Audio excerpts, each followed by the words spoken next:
Howdy ho, good neighbors. What's going on? Phil Russert here. I know I was on earlier talking tragedy, but now we're moving on to legendary illustrations. And two of the amazing artists that I have the honor and privilege of representing are going to be drawing live tonight. As you know, we started this weekly thing, and different artists from the Legendary Illustrations family will be drawing live each week, Wednesday nights at 7 p.m. here on Phil's Facebook channel, Phil Russert, on the Legendary Illustrations Facebook page, and on my YouTube page, CreatorCon Event. The goal of the show is we take suggestions during the week prior to the show. And if they choose your selection to draw, the person who made that suggestion has first dibs at buying the art at a 10% discount. So keep that in mind if today's drawing is the character you mentioned.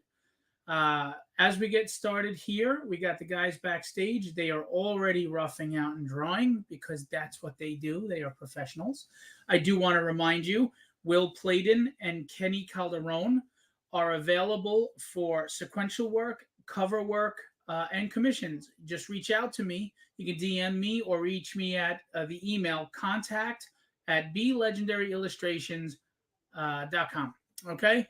So anyway, without further ado, our artist guests of the night are Will Pleydon from Australia and Kenny Calderon from Florida. What's going on, guys? What's up? Hey, Phil. How are you? Good. So besides the fact that it's amazing to work with me, how are you guys doing? Pretty good. Can't complain. It's all up from there, isn't it? Self-praise is no recommendation. I want to make sure my big head isn't in the shot. No, you're good. Last week, Rod's head kept blocking the shot, and it was making me laugh because he's trying to draw Cobra Commander. He's sideways, upside down, and his head is in the way because he's blind. Michael, what's going on? How are you? So, as we get started, Will, who are you drawing? I am doing the shadow as per one of our comment suggestions on Facebook. So, I'm kind of just roughing out where I want my light source and my sort of rough composition, because I do attempt. I'm going to attempt to try and get to a finished painted piece by the close of today. Oh, nice. Now this is going to be an 11x17 after you do your rough and you get your composition together. That's very my 11x17 ready to rock and roll there. Bristol board. Yep. Excellent. And let everybody know the medium. You paint in gouache, right? So I do paint in gouache. Yep. So it's going to be interesting moving at this speed, but that's okay. Kenny, what do you have for the evening? Who are you drawing? I'm doing a Doctor Strange on 11x17 Bristol, and I'm gonna do some pencil and ink. If we got time, I may finish off in some watercolor. Oh, nice. Now, I want to remind everybody, come hang out and watch if you just want to watch and draw and talk with us. If you're interested in purchasing the art, as you see them drawing it and you really like it, first come, first serve, let me know. If the character that they're drawing is the character you recommended, you have first dibs and you get 10% off for having suggested the character. We are providing free shipping on these pieces. Keep in mind, Will is going to be shipping from Australia, so it takes time to get there. Okay, you just DM me on Facebook or reach out to me. Contact at blegendaryillustrations.com. They are also available for sequential work, cover work, and commissions of any kind. They do fan art, no problem. Please keep an eye out for the fact that Kenny Calderon is an amazing piece on my current campaign. And Will Pleydon has got some things going on. He's got a book that's going to come out soon that he did sequentials on. Beautiful work. Will is doing a beautiful painted cover for my short story book. It was no doubt in my mind it had to be you, Will. Will, how do I put this? And I'm going to get to Kenny in a minute, but Will, to me, is that amazing artist that for some reason you just don't know about yet. And once it catches on, it's going to be a wildfire. Mm-hmm. Do you want to see the pencil so far, Phil, on your cover? Oh God, yes. You could debut it. That'd be great. There we go. That's what we're looking at so far. Just started sketching in your. Oh Nice. man. Now, my book is a short story book of it's a fictional book of theology, okay? Fictional theology. And he's basically doing like a movie poster, how it's a collage of all the different elements from the different stories into one beautiful collage. And man, composition is top-notch professional. And if you haven't seen Will's paintings, I hate to use comparisons because Will has his own style, but if you want to look at realism, detail, and just top-notch professionalism, Alex Ross comes to mind. But again, Will has his own style. But it's up there in the stratosphere, man. Beautiful work. As far as Kenny, when he's not doing the pimping job, he I'm just kidding. Um, Kenny has a cover on my book 2. He's got a cover coming for book 4. He's done plenty of independent books, sequential and covers. Amazing work. I met Kenny 5 years ago when he's on my jam pieces. Phenomenal talent, phenomenal work ethic. You are not, I'm telling you, you're not going to find an artist that is as takes the professional level that Kenny does when it comes to his projects. It's my brother's birthday and he's calling me. Shit, I'm such a bad brother. Oh, I called him earlier. Anyway, so I just want to let you know you guys can't go wrong with either of these gentlemen. As far as personality, there's no ego. They're top-notch professionals, top talent, and affordable. So reach out to me.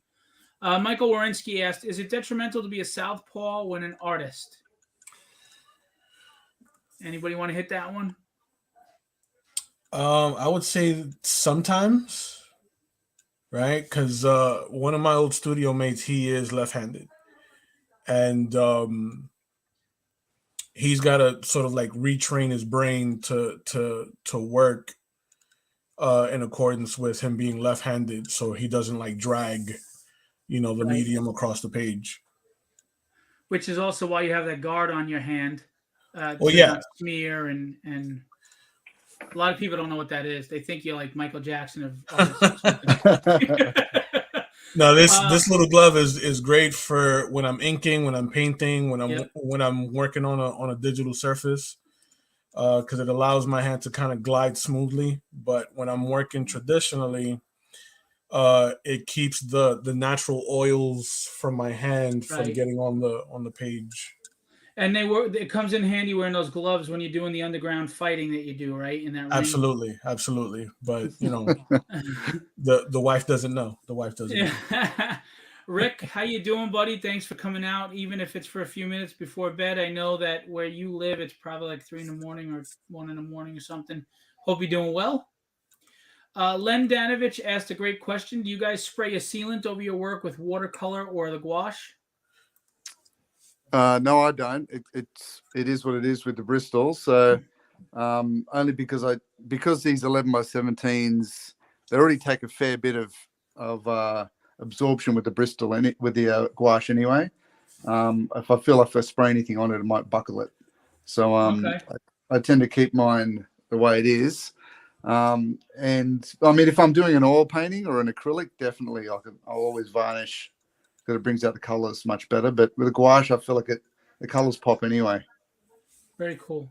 Yeah, I don't put anything on anything that I paint with watercolor. Just like Will said, the Bristol is very absorbent, so there's really no need.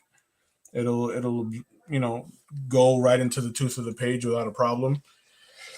And it's different if it's like acrylic, because acrylic has plastics in it. It could get a little grainy if it gets too dry. Or if it's like pastels, like dry pastels, which will smear. In those cases, yeah, but when it's watercolor, no. So let me ask you, for those artists that are aspiring to be out there, you went into these blank pages and we took the suggestions of who we're going to draw. Where do you come up with your compositions? Like what thought process do you have as far as, are you going to do foreshortening? What's your perspective going to be? What angle are you coming from? poses. What are your thought processes when you look at that blank page? And we'll start with Kenny. I'm a big fan of motion in a still. Hmm. So I'm from that old school of watching McFarlane do dynamic poses on Amazing Spider-Man. Right.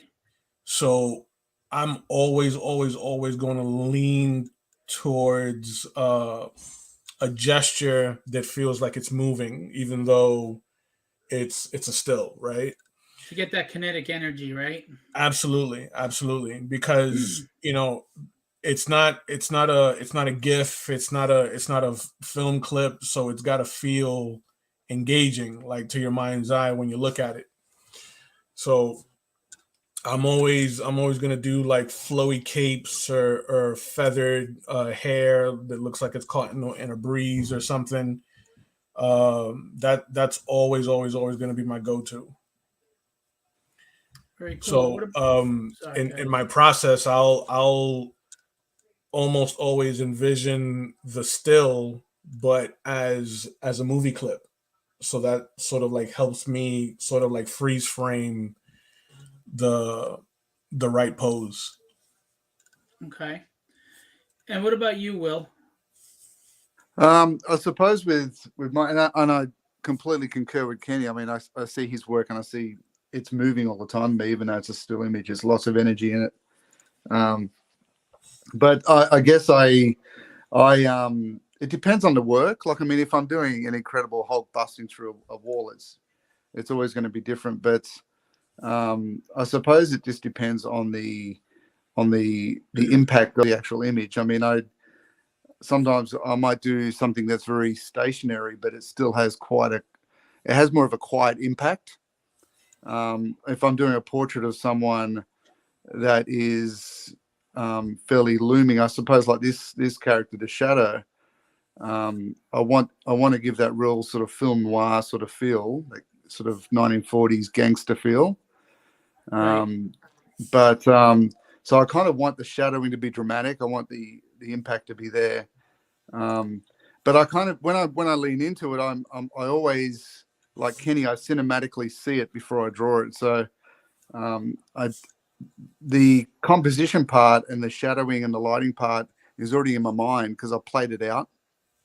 And I think if you're starting out as an artist, that's the biggest thing. And they call it the third eye drawing, is that you're able to see that you see and visualize it from the imaginary realm before you've got it here on the physical realm. So it just becomes a practice skill, I think, and you see people like, McFarlane or whoever sit down and draw and they go straight into it. Like, I love those old stories of Kirby where, he'd sit down to do a sequential page and he never had to sketch it out. You start from one end and go to the other. That's Mm-hmm. crazy. And because he saw it visually in his mind before he sat down at the drawing table. He spent so much time in the imaginary realm. It's those great stories that he didn't even drive his car at the end of his life because he was just in the imaginary play area all the time. But it's just a trained muscle. I think, like anything, is your imagination, and there's no magic to it. It's just training. Yeah. Now you're both teachers of art, of course. So you guys obviously have the intellectual and knowledgeable background as well. So what would you say to an artist about how to? Because I think the biggest problem usually is how to make a still get that kinetic energy, especially when you're doing sequential panels, right? I mean, because you're taking a two-dimensional scene and you want it to have a three-dimensional energy. What would you say for beginners is the best way to try to capture that movement in the two-dimensional still?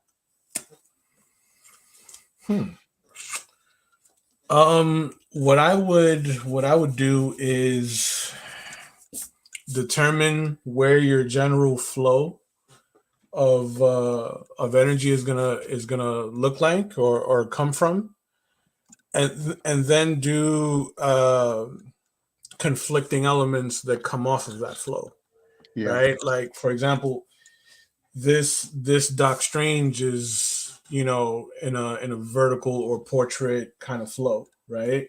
Hmm. But I have, his robes kind of swirling off the center. The cape is sort of bellowing off to the right, right?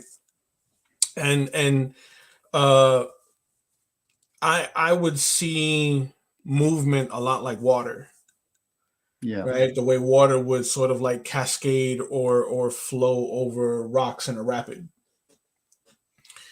So, it's about like just like how Will said, sort of like taking a second and just envisioning it Mm. already moving and then sort of like snapping that freeze frame. Okay.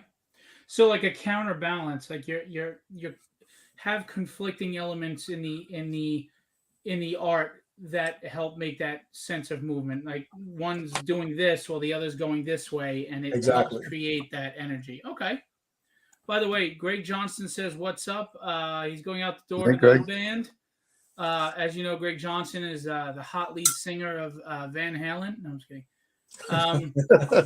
Um, before we get to Will's answer on that, Robert Giancarelli, who says, Hey, "Who do you guys Robert. like drawing, and who do you hate drawing?" Oof. That's a good one. I would probably say the ones I hate are the ones that I love the most as well. I mean, it's for me. I guess I built up a lot of ideas about what a character is, and if one of my favorites is Superman, especially the old school Superman of Oh yeah. the Agreed. Flash, the Flash's Robert studio. Robert bought that Superman from you that I wanted, the flying one with the pencil. You did Yeah, the pencils colors. yeah. So I love the old school Superman, especially the Flasher or the '50s Superman. But hard one for me to draw because I've got such a built up pressure about how he should look. So it's sometimes it's easier to draw, a Daredevil or someone that's sort of half covered. But yeah, but he's a tough one. But yes, and because he's so iconic, and Batman's the same. I find Batman quite hard because he's been done so many times, and there's such a build up to it. Right. By the way, Robert, you're lucky I didn't steal it when I visited you the last time. So don't invite me back. It may be gone. Greg Johnson, I need a commission from Will and Outback Max piece. Well, Outback reach out to Max. me, Greg. Um, and what about you, Kenny? A character that you like, characters that you hate. That's tough because I don't think I've encountered one that I hate drawing. Um, Love is easy. I love drawing Superman. Superman's like my go-to. I'm a huge Superman fan. So anything or anyone with a big bellowing cape, I'm completely at home drawing. Sweet. Um, when it comes to characters that I hate to draw, that is a tough one. That is, I think. Well, how about this? Maybe I not think. hate, but you've drawn so much that you wouldn't mind taking a break from. Deadpool. There you go. Thank you. Deadpool, hands And down. just as I reframed the question, Robert did the same thing. He said tedious as opposed to hate. By the way, Rod is here. Rod was drawing live last week. He sold Hey, his Super Rod. Commander piece. Rod has an amazing piece going up on my campaign tonight. And he asked, "Are you both drawing Doctor Strange?" No. Kenny's drawing Doctor Strange, and Will is drawing the Shadow. So that's what's going on there. Um, Everybody gets a good look. I mean this sincerely. Legendary Illustrations is a great group of artists. They're very talented, but they're also great personalities to work with. And I cannot tell you how important that is in this industry if you're a creator, because you could have the most talented artist, but if they're difficult or if there's an ego or if they don't want to, if they don't accept the fact that edits are part of the industry, you as a creator are going to be ripping your hair out, and you're going to regret it. The good news is there are never regrets on hiring guys from Legendary. And yes, they get work, but yes, we'd love to get them more work because you know what? They're hungry. And Always. there's nothing better for a creator, a publisher, than a hungry artist. All right. And these guys are hungry. And I want to remind you, Will Pleydon is about to have his huge art sale of those beautiful portraits he's done. So you better jump on board. I'm going to wait for announcements. We're going to be doing that very soon. He's got the first series done, and it's amazing. The hardest part for me repping the guys that I do is I keep wanting to buy everything they draw, and I can't do that. I need to sell it. I mean, they wouldn't mind because they'd be making a lot of money, but I wouldn't. I mean, that piece that Kenny just did for my campaign, I don't want to sell it. I want to own it. But anyway, so as I digress, Niall is starving too. Niall, drop your links. Niall's got his Kickstarter for his The Crying Boy coming out the 12th. Is that Friday? Please drop it in there. Rod said, "Oh, cool. Shadow was the very first comic book character, right? Besides the Phantom." I'm not sure. Yeah, that's up there. I think the Phantom might be, but that might be. It The also Phantom depends is on what you older, consider though. a character. Phantom Because definitely is older. yeah, because it also depends on what you consider a comic book character. Because Tarzan and all the what's that author? Will, come on. Burroughs, the Burroughs. Rice yeah. Burroughs, yeah. Yeah. I don't know if you consider those, comic characters. They were kind of superheroes, True. Edgar Rice Burroughs, that's it. Yeah. The Phantom was huge in Australia. Oh yeah. Huge. Yeah, very popular. Yeah.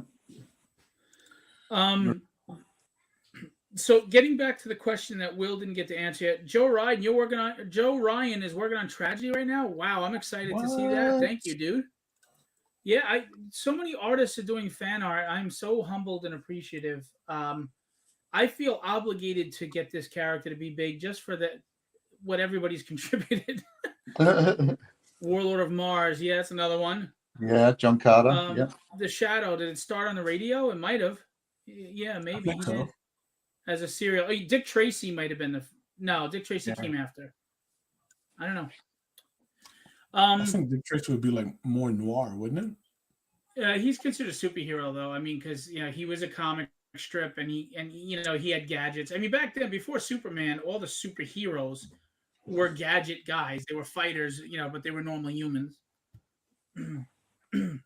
So, Will, what are your thoughts on how to garner the energy in a two-dimensional piece? Like, Kenny had touched upon the contrary or contradictory movements of other elements, like Doctor Strange is standing still, but the flow of his capes and his robes going the opposite way and stuff helps create an energy.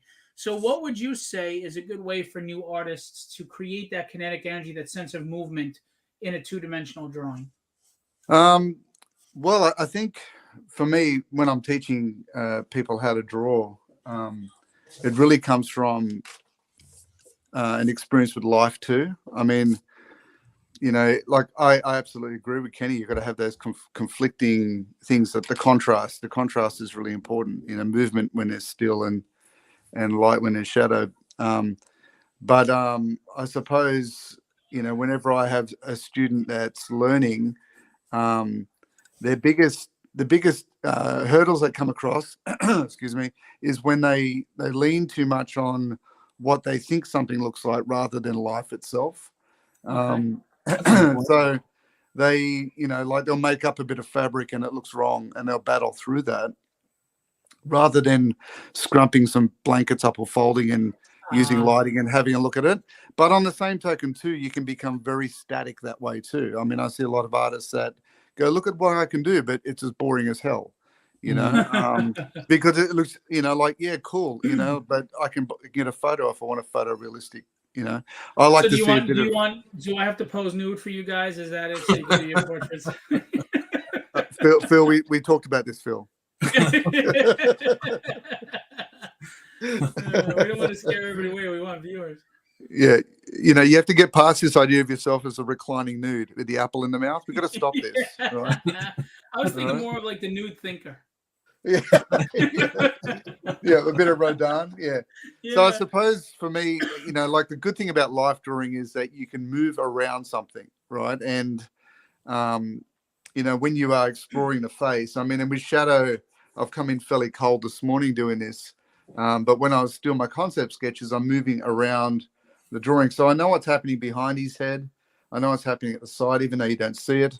and I'm sketching the form in my mind, not as a 2D drawing. I'm sketching it as a 3D image.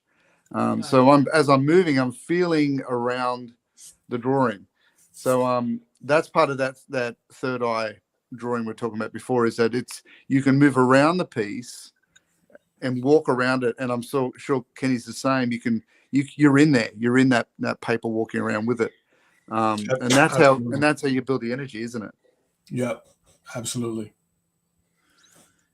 Now, do you guys, would you recommend, even for a lot of people, another thing I see as a problem with artists is proportions. Legs being too long, arms not being right. Foreshortening is probably the toughest thing to draw. Faces, feet, hands are hard, but foreshortening, you really got to get that right. What would you recommend as far as learning proportions, like the length of a leg, the length of an arm, making sure that it makes sense? Because I see a lot of people that have nice detailed lines, but the art is thrown off because they just don't have proportions down. So I'm actually doing that with my kids now, right? And these are like 10-year-olds, 10, 12-year-olds. So more mature than me. Gotcha. So what I have them do is people watch. Yeah. Right. So I'll show them a really quick sort of breakdown on the human anatomy, right? Super, super quick with very general rules of thumb, right? I do the 4 quadrants in the face. I show them how the eye line will line up almost with the ears, right? How the inside of the elbow will always line up with the belly button, right? So that those are okay. Those are key points. Yeah, those are real, like, super easy rules of thumb, that like your hands at your sides will always drop mid thigh, right? Okay. So once they're able to sort of section off each limb, right, and each part of the body, I tell them to dedicate at least 20 minutes a day to an hour to people watching, right? And by that I mean just watching people do random things, or even go on YouTube and like freeze frame a dance, or a gymnast perform gymnastics, a swimmer, right? And then sort of like break down the sections of the arm and the body and so on and so forth, so that not only do they build the muscle on composing the body quickly, they get used to how the proportions would interact depending on the perspective. Now, what about leg length? Leg length, man, that's I think that's a tricky one to interpret, but once you get the sense for, like, the 2 halves of the leg are exactly the same length, right? And then the rule of thumb of where your hand will always drop mid thigh, that sort of gives you like a very general sense of how long your legs are going to be, comparable to how long your arms are going to be. Okay. Right. So that's what I have them do now. And some of the things that these kids are coming up with are like, it's excellent stuff. Now, if you had a more bulky character, not the lankier character like Doctor Strange, just a Hulk character, or Doomsday, do those proportions still stand? Like, would the arm still go to the mid thigh, and are those just universal, basically anatomical structure points? Yes. Okay. I'm just asking questions for the people out there. I know the answer, but at least in my opinion, because I've seen like, say, Adam Kubert do a Hulk, right? And like Hulk will, like, the way he draws Hulk, it'll go a little up to the knee, but that's typically because Hulk is slouching, right, when he draws him. You know what I mean? How do you account for that? Obviously body positioning alters that law of physics. Because standing straight up, all right, my arm reaches mid thigh. Slouching over now, obviously, and if my knees are bent, how does one interpret the anatomy on that and the proportion to each other? So that's where the recommendation of people watching would come in, right? Because one of the key factors, and I'm pretty sure that will agree with me, is knowing how to distribute weight in a figure. Yeah. You know what I mean? So So is a lot of this like memory as well? Just memory of how muscles are formed when you look at a body, memory of positioning. Are you going off of just memory of what things look like in your head? 100%. Okay. Because there are a lot of people that can't draw from their mind. So, Will, for those people that can't draw from their mind, what would you recommend as probably the most efficient and best way for them to get started in being able to get to that point? I think, um, and I absolutely agree with everything Kenny just said, for sure. I mean, people watching is, and drawing from life is one of the most important things. I think if you were to start and you weren't confident, um, it's you've got to find your victories, and when you find your small victories, you build that confidence and that level of grit when it comes to drawing, so you can keep going back. Because honestly, I could fill my house with the amount of drawings that haven't worked over the period of time of my life, but you just got to keep going back, and one of the things I teach my kids to begin with at school is to just lean on the small lessons first. So I don't care if a kid traces their first drawing or their third drawing. I don't care about that. But what I care about is that they start building confidence in their knowledge and start building that library bank of things. And I know, it's very controversial, the idea of tracing. But when you're a learner, Neil Adams used to say all the time, "You trace as much as you can in the beginning. You trace, trace, trace." yeah, Absolutely. I remember that. I remember him saying that. yeah, you learn that way. He was very adamant about that. Yeah, and I it's mean, yeah, and I think you just lean on that. I mean, to begin with, I mean, and then you can build your confidence. I mean, the human body is such, and the human face always teaches you something new every time. Every time I sit down to draw someone's face, there's something new to discover. So what I tend to do is I well, sometimes the face have, has the most muscles in your body. You know all yeah, the different expressions you can make, right. and And they wear their life on their face. There's so many yes, changes and anomalies, and I think, if you if you're not careful, you can get very much a cookie cutter face over and over if you're not right. exploring different expressions and different looks. I know Yeah, for me I'm not going to name personally, any names, but I know some major artists that every face looks the same. yeah, Oh, you can go through their book and go, oh, that's, if I didn't know the costume, that looks like that dude. Like, Yeah, so it's hard to, you got to get expressive and, and then ride that line between, for me as a realist, I mean, riding that line of, do I want it to be a caricature or do I want it to be a portrait, so right.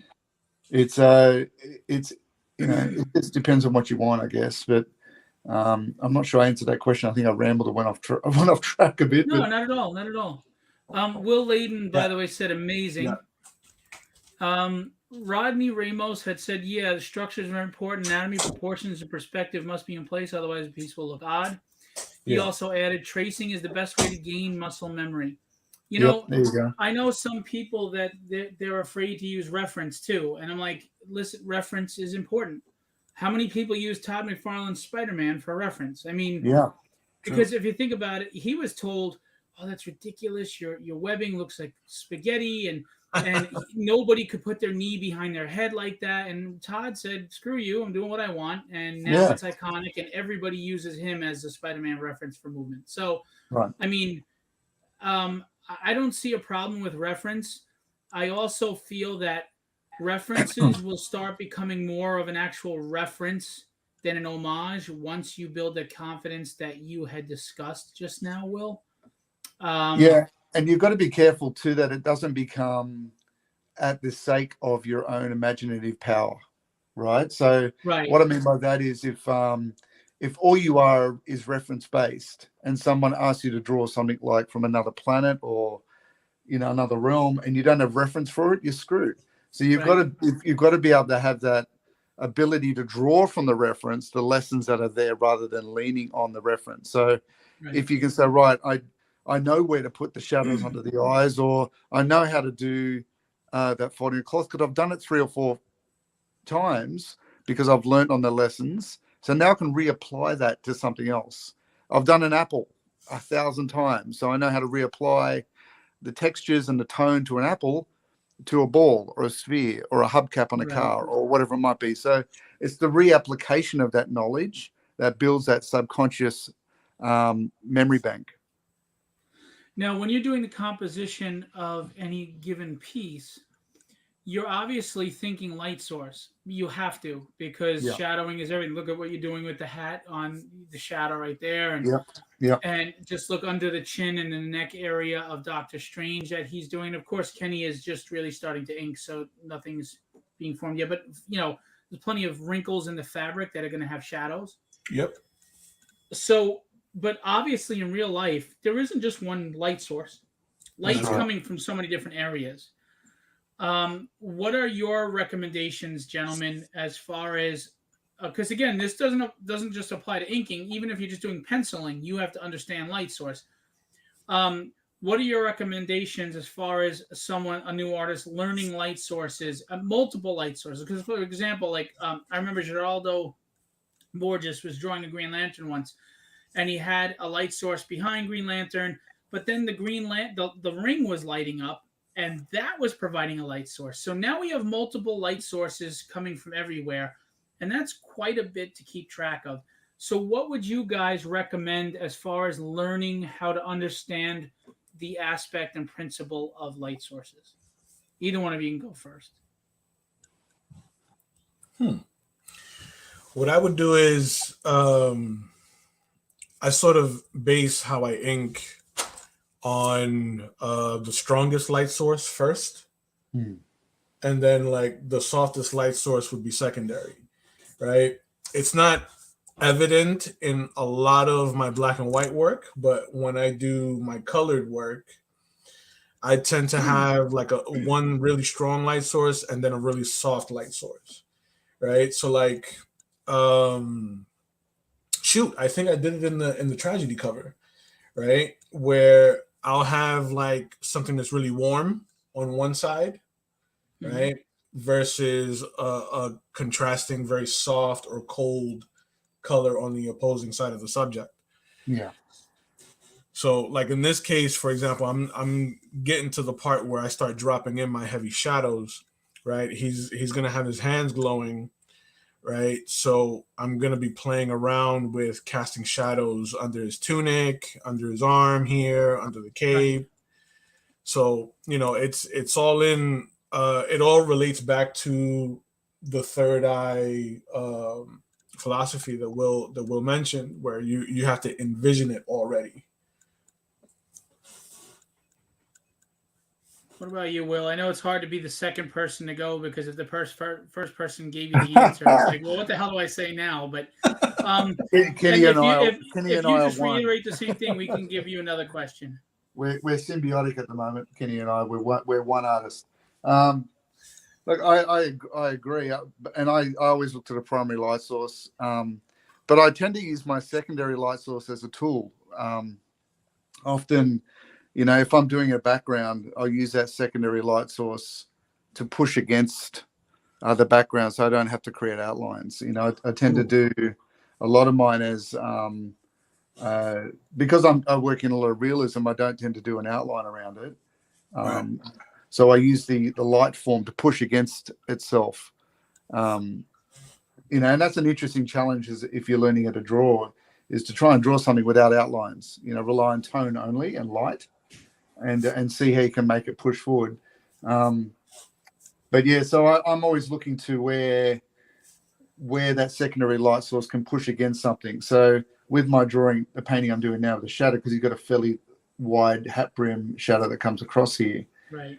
This will be a secondary light source here, which means that I'll have a bit on the side of the nose because he's got a large nose, the shadow. And therefore, I want to be able to push against this very dark clothing here. So the secondary light source will then push forward. And like Kenny said, I'll use a cooler color. So even though I might do his flesh tones in a fairly warm color, I might use like a Prussian blue or something on the cooler side to then cool the shadows down. Very nice. Very cool.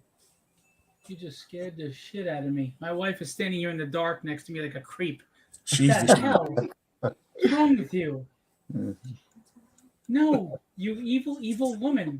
Sorry. I almost pissed myself. I turn around and there's this freak standing here in the dark. You have to call Liam. I spoke to him for his birthday. You have to call him with the girls. I texted him this morning after the. Have them call him. Yeah. Man. After Creepy creeper. Creepy creeperton. I swear to God, the lights are out right now because I didn't want any light in my window, being a distraction from your art. And she's standing here in the dark next to me, and I was sharing the video out and trying to liking all the comments to get attention to it. And out of the corner of my eye, there's something standing there. I'm like, what the hell? Freak. I didn't even say. And I normally have a swing reflex, so she's lucky it didn't startle me. I was like, oh crap, there's something there. But if she startled me, I would have been like swinging.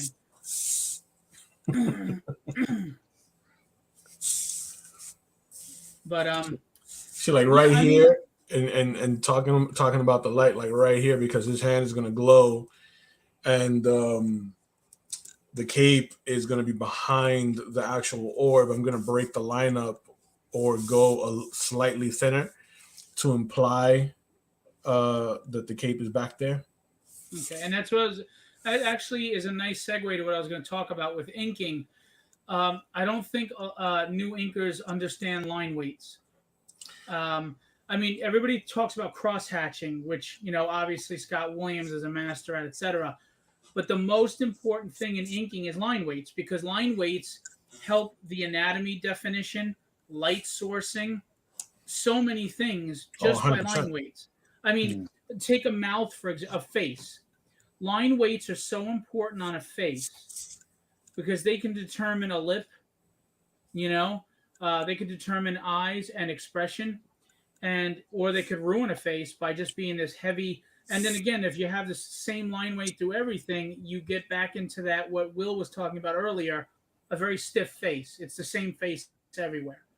True. So what tips do you have for people as far as line weights? And we'll start with Will this time so he doesn't get mad at me because he's always got the second answer.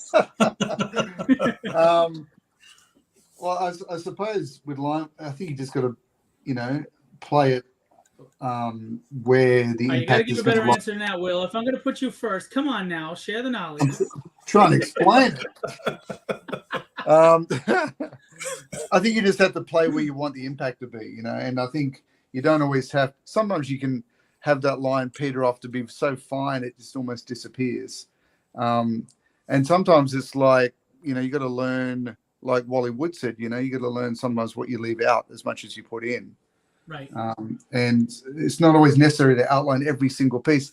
And I've seen people, put beautiful pieces of work up, but it's so heavy and so congested with lines, you lose the delicacy of some areas, and you got to give the viewer a bit more credit and the audience some more credit that their mind can fill in those areas.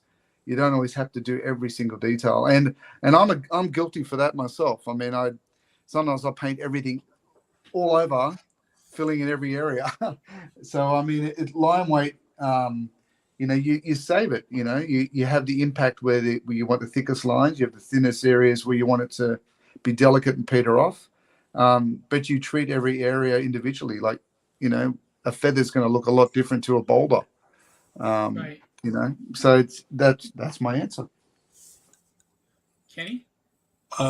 Man, I think the best advice that I could give regarding that is knowing when to stop. Yeah. Because like Will said, you can have a really strong piece, but if it's overly rendered with lines, right, it kills it. Linear, yeah. Like, for example, I went super thin in Strange's face, right? Because if I went with too many lines, it'll age him. Right. Right. And because I have a strong light source here, right? I don't want too many lines on this side of the face. Okay. So I added more lines here, but just enough to imply that he has a chiseled physique, right, in the face. But we still have a light source here that's going to soften him. So it's knowing when to stop, you know? Yeah. Yeah. By the way, I love his face. I'm big on faces.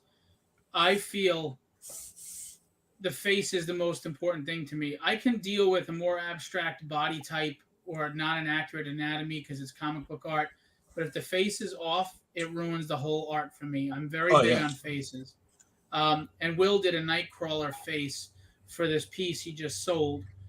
That it was perfect. It's gorgeous. I wanted to buy it myself. Damn it. Anyway, Joe Ryan said what he learned at the Kubert School is less is more. Agreed.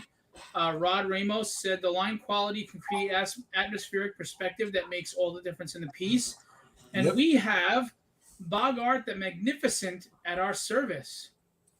All right. Hello, All right. Bogart. What's going on? He is magnificent, I hear. Or she. I'm not sure if it's a he or she. Thanks for coming out. That's another thing that fascinates me. My wife doesn't know how good she is, by the way, but she did a painting of Colossus based on the Cassidy Astonishing X-Men cover where it's just his face with the black background. Yeah. And her use of negative space to create the image was genius. And I always found that to be so insanely difficult and fascinating how you use negative space to do that. And for those who don't know what I'm talking about, negative space is where there's nothing. Right. And you didn't create anything in that space. It's what you create around it that made it incorporate into the piece to look like something. Mm-hmm. And I find that to be, that's got to be the most difficult aspect of drawing, in my opinion. It is so fascinating to me. In my opinion. So real quick, Rod said Kenny is spot on, complexity versus simplicity contrast. So the negative space thing I always found amazing. I mean, how hard was it for you guys to really learn how to manipulate negative space to create something? Will? Sorry, I was lost in my Kenny's like, painting. yo, you take this. Nah, because I didn't want to jump in there first. I didn't want to jump in there first. I felt like I was listening to just one of your live streams again, Phil. I think for me, negative space I find important because it allows us an area to breathe, you know, and like we talked about, sometimes an artwork, especially comic art, can be so busy. You know, whether you do the next panel as more of a quiet one, if you've got a busy panel previous to it, but the negative space allows a moment for the viewer to just go, all right, you know, it's giving you a space to calm down a bit. And we've all seen artwork that's just overly compacted with too much. Mm-hmm. So it just comes down to, I suppose, your knowledge. And I think just looking at some of the greats and looking at how they treat negative space, like go back and look at a Frazetta, or, you know, even go back even further and look at Da Vinci's and things like that, and how they use negative space to calm the viewer before they, because otherwise, if it's all busy, you lose the impact. You know, you want to be having those areas where you go to that really jump out. They've got to, because you've got a quiet space, like Kenny was saying, you've got a quiet space next to an action scene. That's your contrast, right? So the negative space becomes very important to having, you know, play into pushing that action forward. Riley's here. What's up, buddy? He's a great supporter of Legendary Illustrations. Thank you so much for coming out, saying hi, and all that you do to support us. We appreciate you. Did you want to add anything to that, Kenny, on the negative space, or do you want me to move to another question? And am I killing you with my questions, guys? Not at all. No. Not at all. I think you got a great line of questioning here. Well, I'm an interviewer by negative space is crucial. Yeah. Crucial, right? And you know, and so few artists know how to use negative space effectively, right? It's one of the reasons why I'm such a big admirer of Frank Miller. Yeah. Because man, the way he uses hard shadows, very thin line weights, Yes. and just leave a whole area blank. Yeah. It's like that's that's negative space. That's the use of negative space at its finest. The only other person that I would say does it relatively close to Frank is Mike Magnola. Yeah. Okay, Mignola. Make sure Yeah, you say Magnola. Mignola. Sorry. He's pissed at you. What about Will Eisner, Kenny? Do you reckon Ooh, Will Eisner Will does it Eisner wrong? is another one. Yep. Real quick, Rod said he's got to go put the kiddies to bed. He's got little ones. Have a great night, Rod. Thanks for Rod. everything you do. You're one of our brethren in Legendary, and we Indeed. love you. Take it Charles easy, W. Rod. Morgan said, hello, everyone. Art is looking Hey. good. Kenny and Will. Thank you. I think it's looking great, but, whatever. So, all right, we'll start with Kenny this time. This is an easier yet harder question. Okay. What is your Mount Rushmore of comic book artists? Ooh. Okay. George Perez, Yes. because no one does composition like George. Yeah. Attention to detail, nobody beats George. Mark Silvestri. Oh, God, yes. Okay, Mark. One of the things that I love about Mark is his character variation and the way he draws women. Yeah. Sorry to interrupt you real quick. Peter Palmiotti, famous DC inker in the house, Marvel inker in the house. What's going on, man? Hey, Peter. My man And Pete. just real quick, Raleigh said the Vampirella piece he bought from you, the sample page, Will, is one of his favorite pieces of art so far. I'm glad to hear you say that, Raleigh, because I wanted that piece. I was actually going to buy it, but when you said you wanted it, I said, okay, I'll give it up. I think that piece is brilliant. I think Dynamite Comics dropped the ball, but that's just me, and I actually told him that, so maybe that's why the editor isn't answering my email. No, I that told him, I said, Vampirella you was dropped the sick. ball, man. I go to bat for my artists, and when I say my artists, I mean the guys that I represent, not a possessive thing. That I Vampirella was indeed a strong piece. I loved it. Yeah, and you have to thanks, man. see his Gory Laurie stuff, which is for Joseph. That's some great stuff we get to show soon. So I'm sorry I cut you off. So No, tell you're me good. again, you said Mark Silvestri and George Perez. Mark Silvestri, Gonzalo Mayo. Gonzalo did classic Vampirella. Right? Oh, I know who you're talking about. Okay. Yes. Yeah. Yes. Oh, yeah. Okay. Brilliant. Because yes. his attention to detail was ahead of his time. Yes. Todd McFarlane, just for his sense of dynamic gestures. He can take something so over the top, exaggerated, and make it work. Yes, 100%. And Kentaro Miura. Well, he's not really a comic artist, but he's more of a manga artist. Okay. But Kentaro Miura is by far one of like my biggest inspirations in like the medium as a whole. Because he had an inking style that on the surface looked a little chaotic. Okay. But it made sense to you after a while. Like you know, like paying attention to it, the way he did movement and the way he inked was crazy. I haven't seen that done in Western comics the way he did it. Okay. So he's famous for the Berserk manga, which is one of my favorite manga like of all time. Right?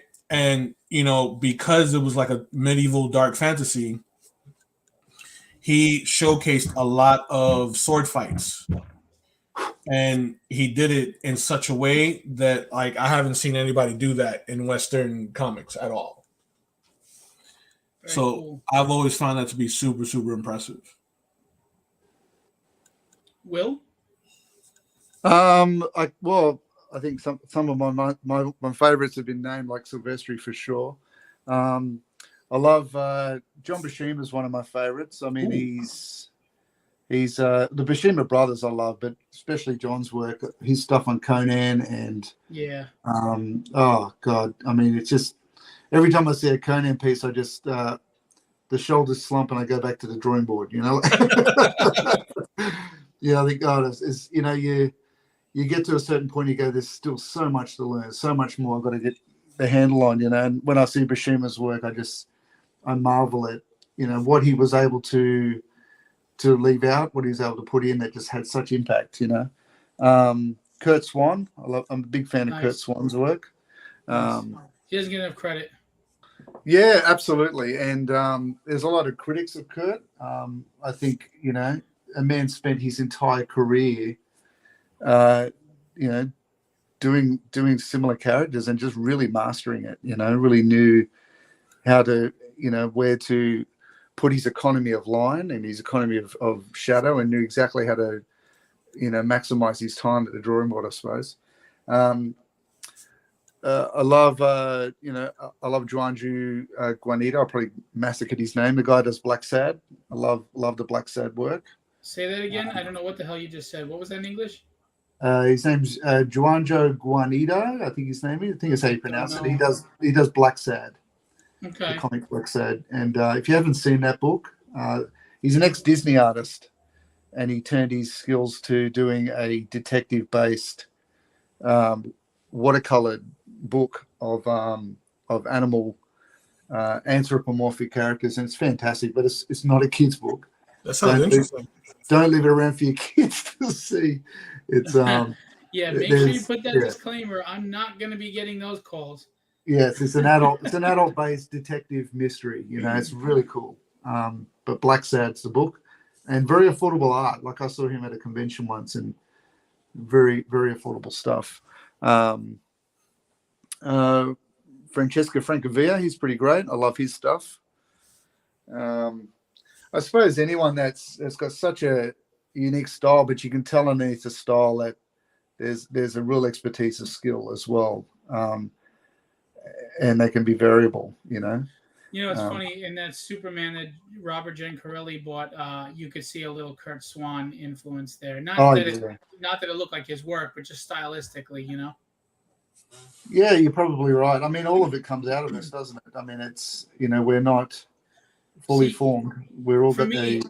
I love the 90s type pencilers, and then I love more of the 70s, 80s guys and Silver Age as well. So, like John Romita Sr., to me, best Hulk I've ever seen. I love the longer hair Hulk, but unlike Sal Buscema, however you say it, he made him look more monsterish. Yes. I liked Romita's Hulk better. I also loved that he did those books where the Hulk fights Thor and this, and it was just fun. Yeah. So John Romita to me is a king. John Byrne is a king. Oof. Mark Silvestri is a god. Yeah, indeed. I love Jim Lee's work for sure, but I don't mean this disrespectfully because he's a legend too. But Mark Silvestri is the only artist I know that can draw a city skyline and make me want to spend hundreds of dollars on that freaking piece of art. Hands down. The man's attention to detail is insane. And I'm going to add one more thing about Mark Silvestri. As every artist gets older, they always tend to lose a step here or there. I mean, even Jim Lee has lost a little step. Maybe it's just because he doesn't draw as much because he's got other obligations or responsibilities. Mark Silvestri has gotten better. Yep. He's gotten better. Yep. I mean, Jesus Christ, this man's in the industry for 40 years, and he's better. He's better. Having said that, Ian Churchill is, to me, Ian Churchill and Sean Chen are the most underrated artists in the industry. Ian Churchill, he can do a cartoon style or that tight 90s style, and it looks amazing. Ian Churchill is one of my all-time favorites. I have so many. I love David Finch is a favorite. Yeah, David's correct. Bob McLeod. I know he's primarily came in as an inker, but I love Bob McLeod's art. I still love his art. He's another one. That man, I think, is 68 or 69, and he draws like a motherfucker. I mean, he's just so damn good. So I tend to think that I have a good mix of favorites throughout the 70s, 80s, and 90s mix. And then if you from 2000 on, there's a lot of great artists. Some that stand out to me are Tyler Kirkham. V. Ken Marion is a lot of people may not know him. He's a DC artist. His style has changed a bit, but V. Ken Marion is a phenomenal artist and penciler. Mm. And if you don't know him, you should check him out. He's just phenomenal. I've got him on Jam Pieces of Mine, and his pencils are so tight. He's an inker's nightmare. Now, if I were to go to Marvel, DC, quote unquote legend artists, and I'm not making this up, the guys that I get to represent, I really feel are amazing and need to start really getting the respect and credit they deserve. You guys are awesome. I mean, all of you. Rob Powers does a more cartoony style, but he is just getting better and better and better, and his cartoony style is rocking. Alex Sarabia, I mean, his details, his Alex lines, is insane. is he not crazy? And you know what? He is so friggin' humble. The guy doesn't know how good he is. I mean, he apologizes to me, or he says, "Is this okay? Or do you think this?" Blah blah.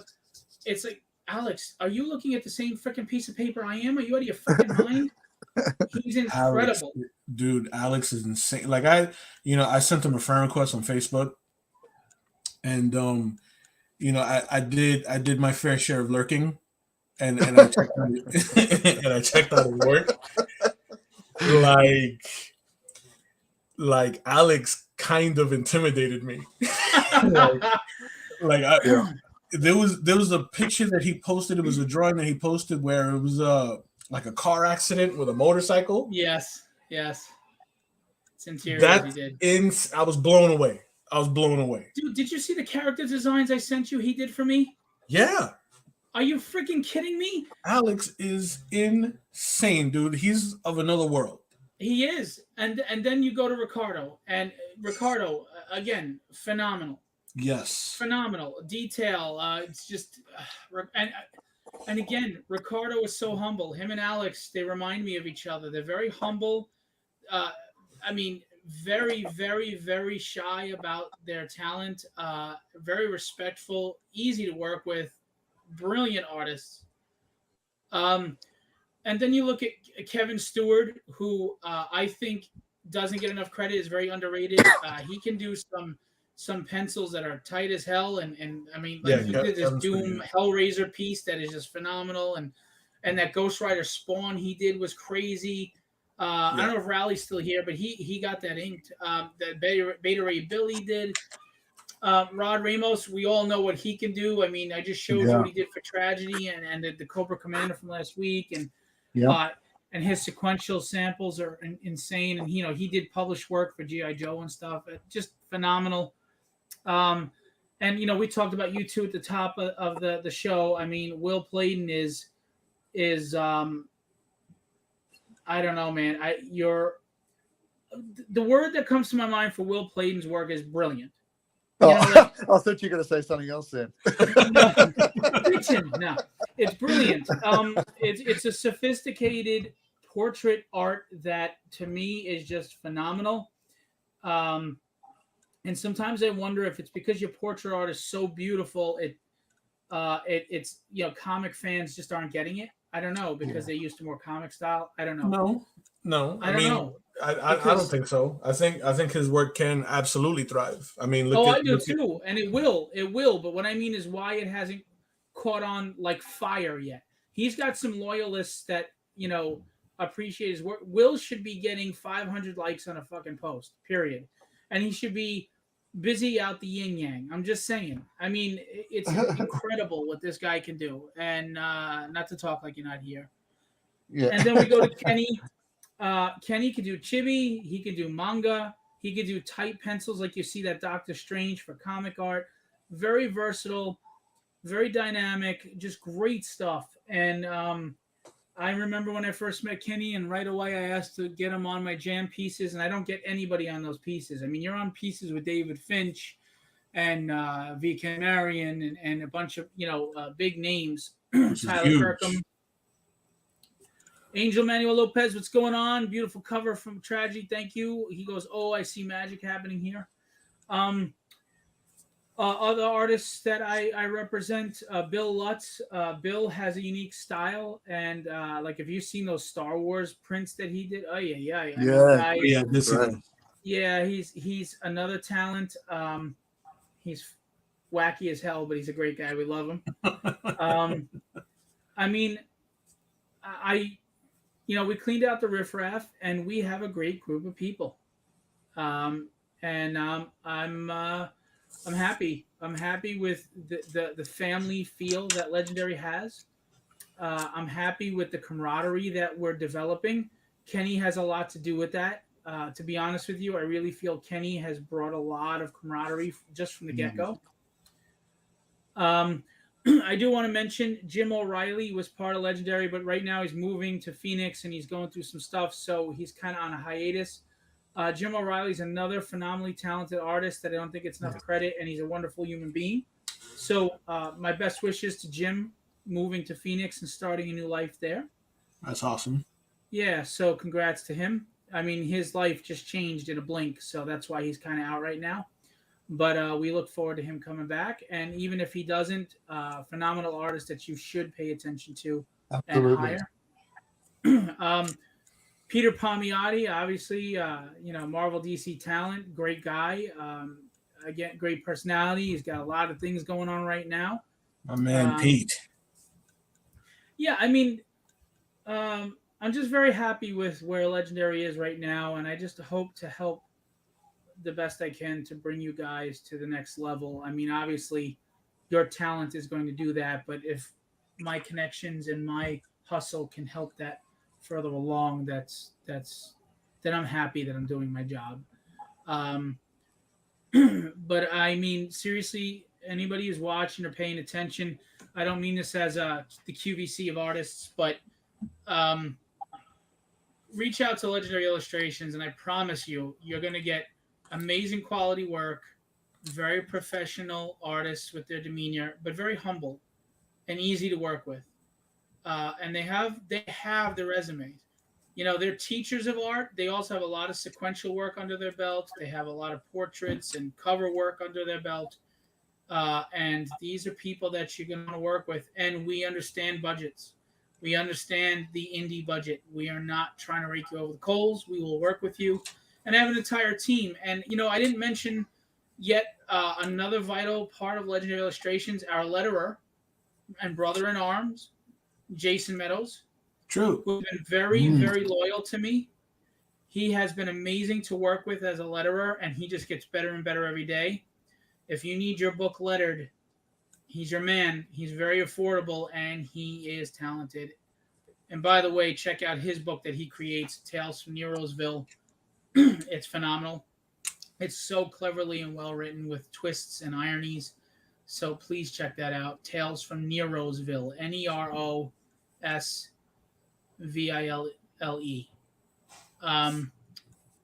Reach out to Jason Meadows and find out more.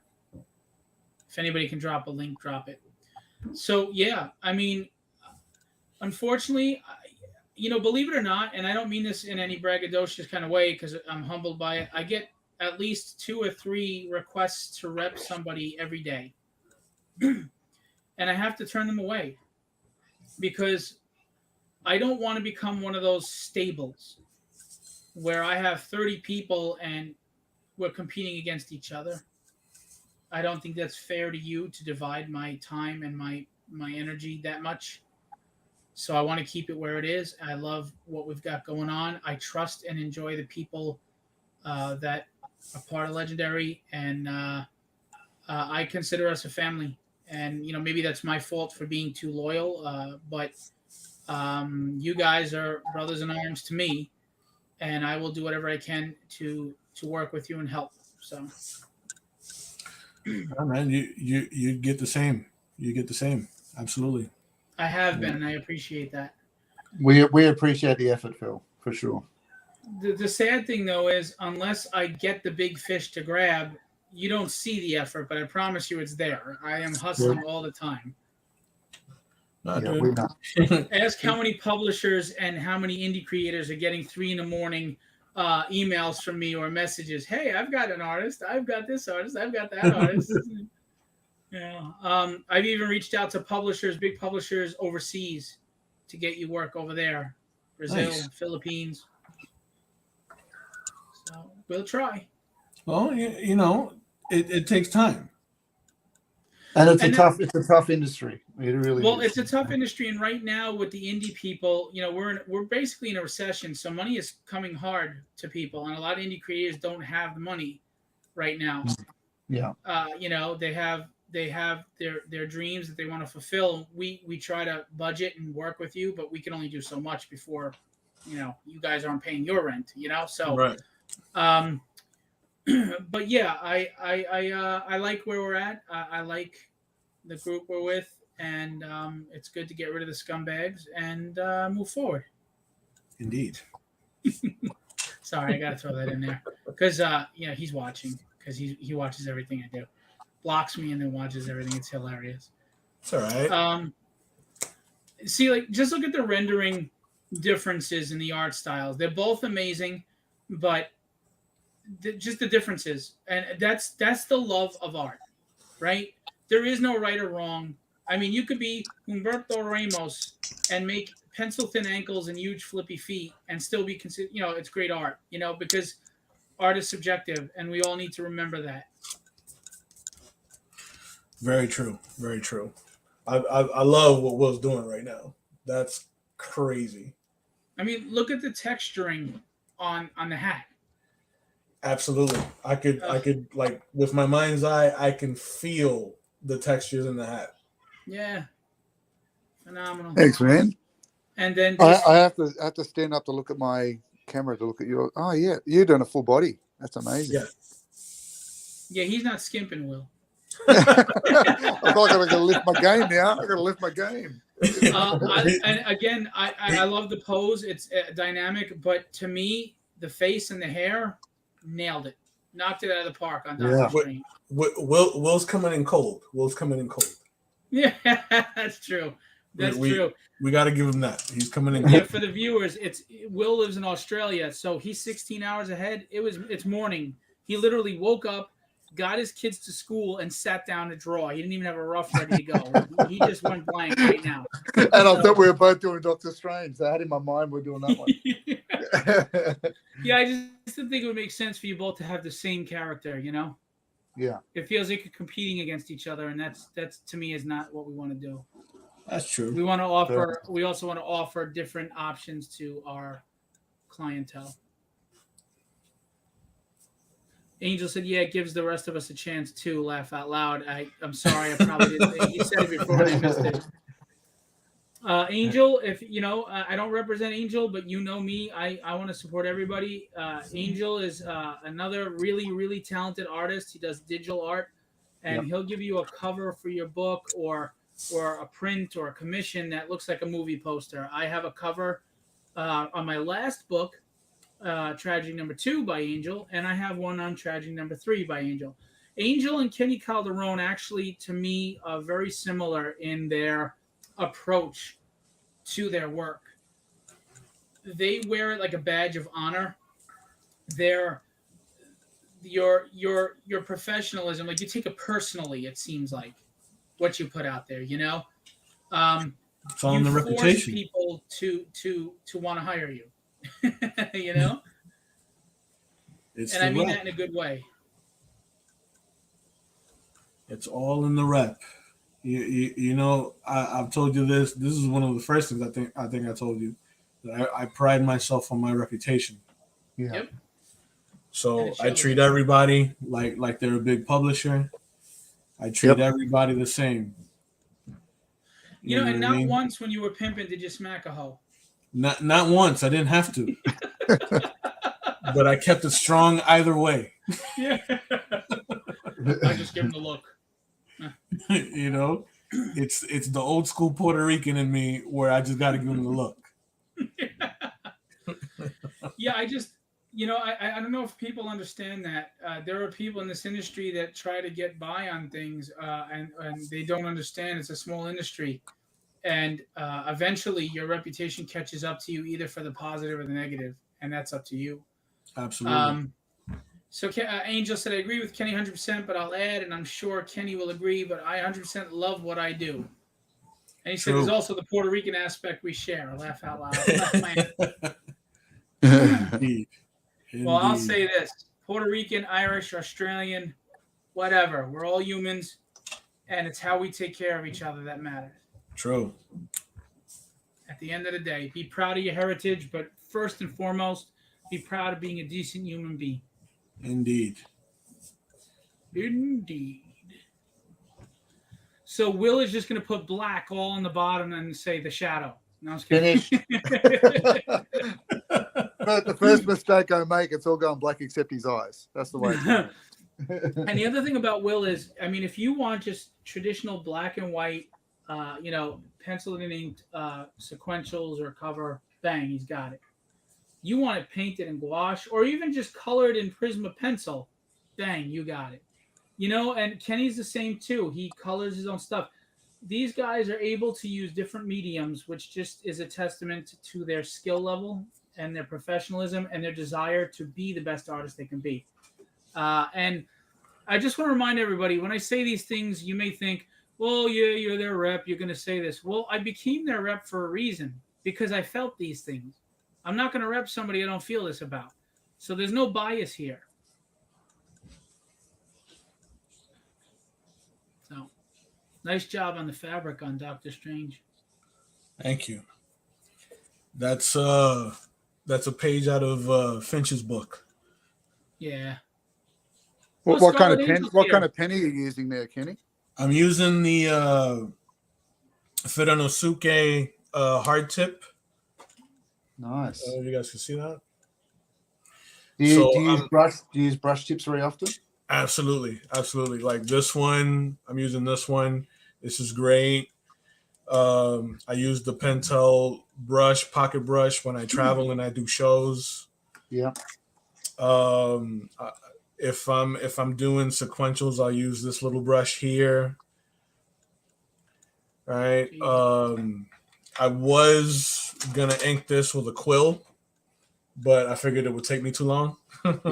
Yeah. So just to kind of expedite it, I'm using the pens.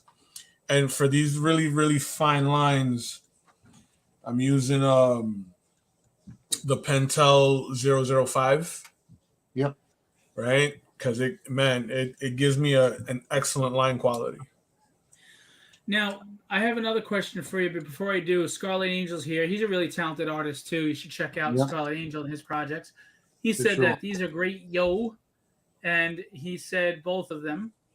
And then Angel, Quill, fancy, laugh out loud. So I want to ask you, I know the answer to this, but I'm just asking as if I'm someone who's new to it. How important is it to understand the different tools, the different types of pens, different quills, the different inks, the different, brushes, texture, because that affects texturing and line weights and all the things you discussed.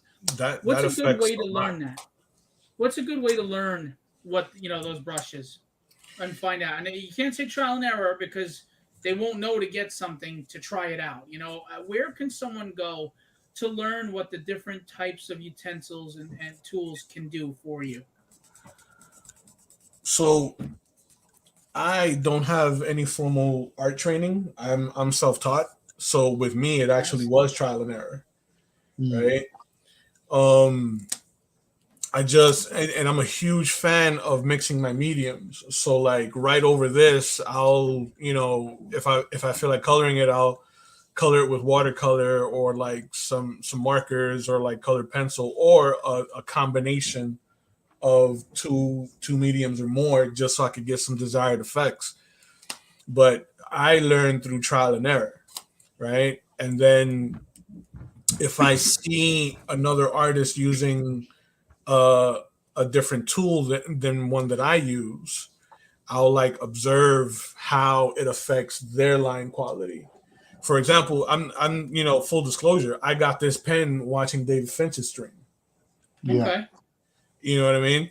And as well as this brush. So just based off of how rich it was giving him these matte blacks, because we all know that Dave uses a lot of black. Yeah. Right? Just on the strength of seeing how that black was coming in on his work, I'm like, man, that looks great, right? And it dries really, really quick, so I'm able to clean up some stray pencil lines without smudging. So a lot of it is trial and error, but it's also observing other artists, or just kind of collectively just hanging out like what we're doing now. The pocket brush I got from a drink and draw. A cartoonist friend of mine was using one of these to just draw straight up without pencil. Wow. Right. So I loved the convenience of being able to just kind of, stick it in your pocket and just travel with it. And, he let me try it out a little bit and I fell in love with it. So it's my go-to brush pen when I do shows. Very cool. And as a teacher, Kenny, you have to be knowledgeable of so many different types of mediums, don't you? Oh, of course, because like a lot of my kids, I deal with kids that are primarily on the spectrum. Yep. Okay. So, kids that are on the spectrum are very, very rigid with their comfort levels. Right. It's really hard to sort of like introduce something new into their like workflow. So I'll just kind of do a quick demonstration with a new tool, but the subject will be something that they do. Like most of my kids that are on the spectrum, they love dinosaurs or like big lizards.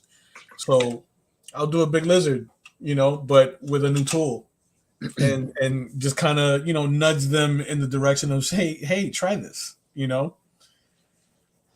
Very cool.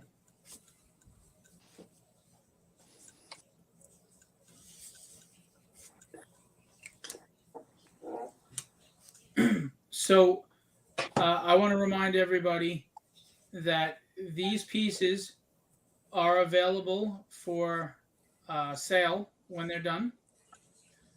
If you were the one to suggest Doctor Strange and you were the one to suggest the Shadow, you have the first opportunity to purchase the art and you will get 10% off with free shipping. If you are not the one who suggested it and the person who suggested it does not want to buy the piece, you will get free shipping on the piece. And just reach out to me. You can DM me or whatever the case may be.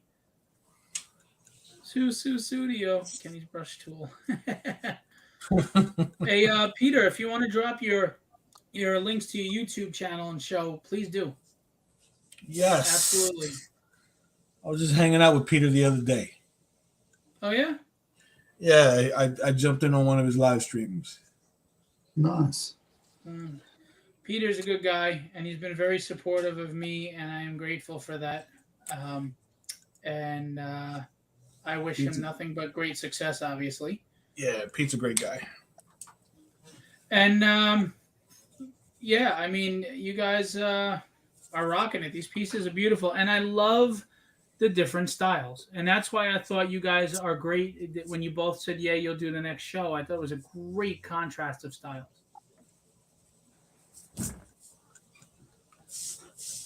I'm not going to lie, Kenny, I was pretty intimidated. I was very anxious starting this today because I just love your stuff. Oh, I appreciate that. Dude, I lurked on everyone's page, right? So I absolutely loved the Venom that you did. Oh, yeah. And you know what? I saw a theme in a lot of your work. There's a theme that I see in a lot of your work, and it's probably just my nerdy art brain, right? That may have picked up on it. But I see a lot of emotion in your work.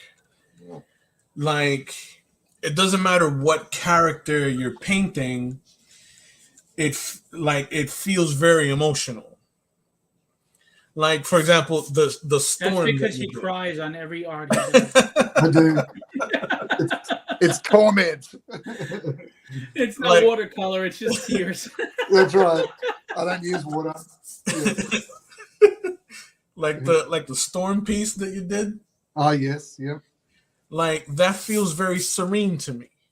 Yeah. It felt very calming.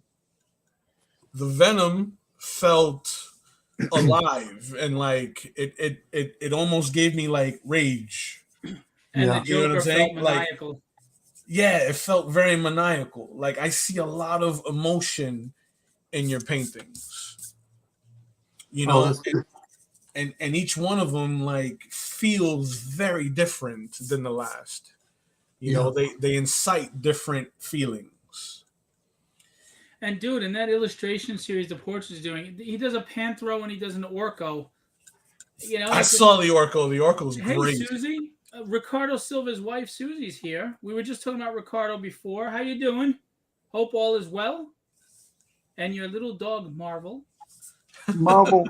I love Let that. me tell you something. Susie and Ricardo have become like family to us. We talk on videos. The kids love them. We're looking forward to them finally getting to the States after the pandemic stuff is over. Oh, Ricardo's here. Hey. I know, Ricardo. You never answer in the group chats that we have. You tell me when you're going to participate, pal. You never answer in those groups. Anytime you want to come on. You want to come next week? We haven't even determined which two are next week. I should get Ricardo and Alex at the same time. There you go. There you are. That's a good lineup. Killer show. We were talking about you before, Ricardo. All good stuff. But now that you're here, I can't do that. Yeah, Ricardo and Susie have become like family. Except when they send over that Brazilian candy that's gonna make my kids jump all over the walls and like Oof. Ricochet Rabbit, then I'm not gonna like them anymore. So, but yeah, man. And Mato Zapata. I'm sorry I didn't bring him up. Mato Zapata, a talented artist, Yeah. fantastic colors. Model's awesome. Yeah. But I'm going to make something very clear, too, that Mato doesn't get credit for. He has done backgrounds with his colors on some of my covers. And they're phenomenal. They're very creative. And he made the covers just pop. Ricardo's awful with online communication. I'm sorry. You know, the 92-year-old. Yeah. Ricardo's 32 going on 92. It's really funny. He's an old man. It's hilarious. He just wants to sit and draw for 12 hours a day. Leave him alone. He's awesome. I hear that. Yeah. Yeah, Mato doesn't get enough credit for some things he does. He's a very talented artist. He's a talented colorist, self-taught. He's colored a lot of my covers. And I have a cover on Tragedy now with Ray Acevedo's, who's very talented, by the way. Ray's awesome. Love Ray. He drew Tragedy, and he did a city background. And I loved the way he drew Tragedy. I mean, I love it. It's one of my favorites, actually. Yep. But I was like, listen, we have too many city backgrounds. Do you mind doing a different background? He was like, sure, I'll figure it out. And Mato had a suggestion because Mato was going to color it. And Ray, humble as hell, no arrogance, no ego. He said, you know, if he has the idea and he wants to do it, go for it. I'm happy with it, which I thought was amazing. So Mato did the background on the cover. It's a bullseye behind Tragedy that Ray drew. And one ring and one set of rings in the bullseye are newspaper clippings of mob, mafia act, you know, this and that, you know, mob wars, etc. In the other ring, it's a sepia color and it's a theater. And the cover is brilliant looking between the two of them. The fact that Ray was willing to say, sure, go ahead. But Mato doesn't get credit for that stuff. Mato is on the studio cover. He did colors, but he added a spotlight on Kevin Stewart's piece. And it just added so much to it. And again, Kevin, awesome dude. And Kevin loved it. All right, Ricardo's on next week, folks. You heard it here. Now we got to get Alex or somebody else. Alex is another one that doesn't respond in that group. I'm going to kick your ass, mothers. Nothing drives me more crazy, if I'm to be honest, than when I spend the time to communicate with all of you, and then I got to go communicate separately to somebody because they don't read the fucking group text. That drives me nuts. I ain't got time for that. Anyway, so Ricardo will be on next week. It's all right, so- Phil's having an Oprah moment right now. Listen, Phil is I am emotionally a powerful individual in the sense that when I love you with everything I have, and I appreciate you with everything I have. When I'm down and depressed, it's only a minute, but it's heavy, and then I get over it because I get angry. And when I get angry, watch out. So I'm the guy that'll give you the shirt off my back or my foot in your ass. It's all up to you. The choice But I'm is always yours. honest. I'm always honest. Phil says these hands are rated E for everyone. There's a few people I'd like to stomp a freaking mud hole in their chest. Well, we won't get into that. No. Nah, I know. I gotta let things go, but it's a Here little on the hard. live stream, we want to keep it friendly. Absolutely. Thank God he likes us, Susie said. Yeah, well, when you send that Brazilian candy and they're jumping off the walls at 3 a.m, I don't know how much I'm gonna like you. Susie's sitting there talking to my daughter. She goes, "Come out of the room for a minute," and she's like telling her secrets. Don't tell your dad. Nothing. She's just playing around, of course. But oh, my mother's here. Hello, Kathy. Mom.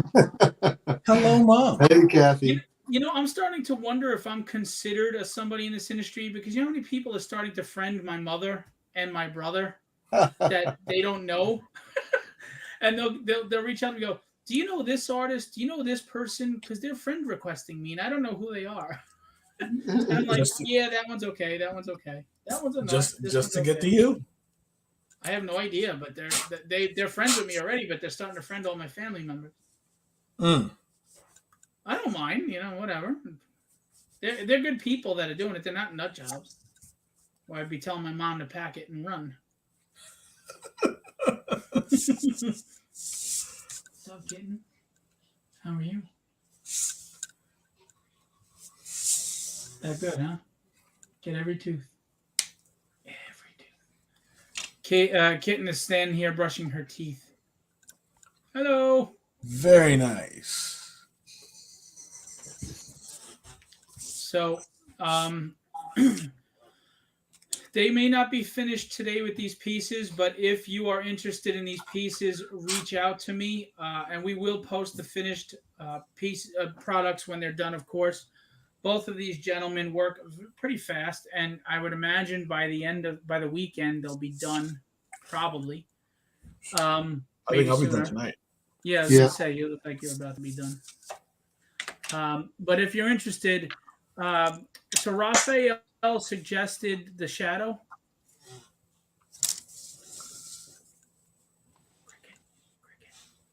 Raphael suggested the shadow.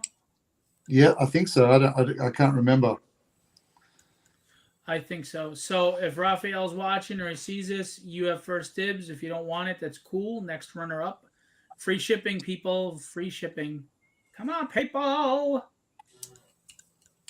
And Kenny's piece should be done soon. Both are 11 by 17. So if you're interested, reach out to me.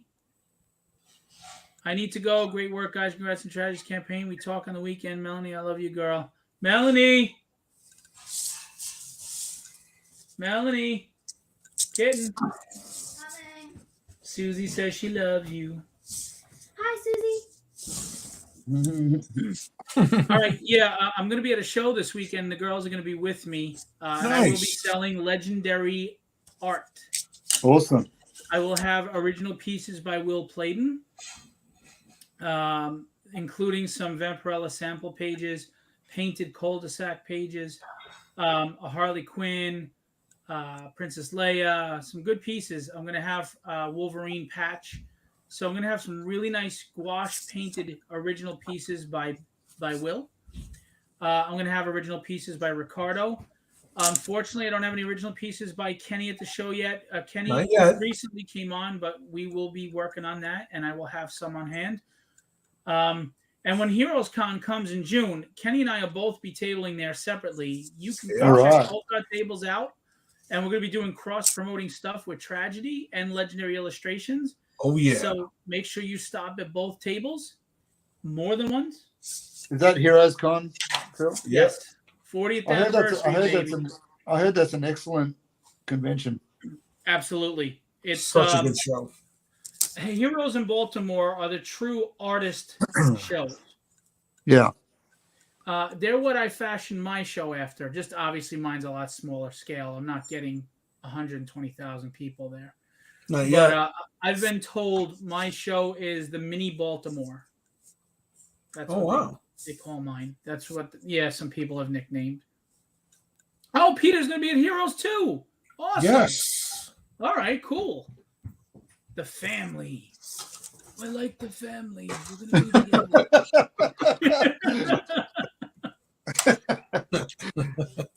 Love you, Dad, from Melanie. Oh, there is a bear sighting.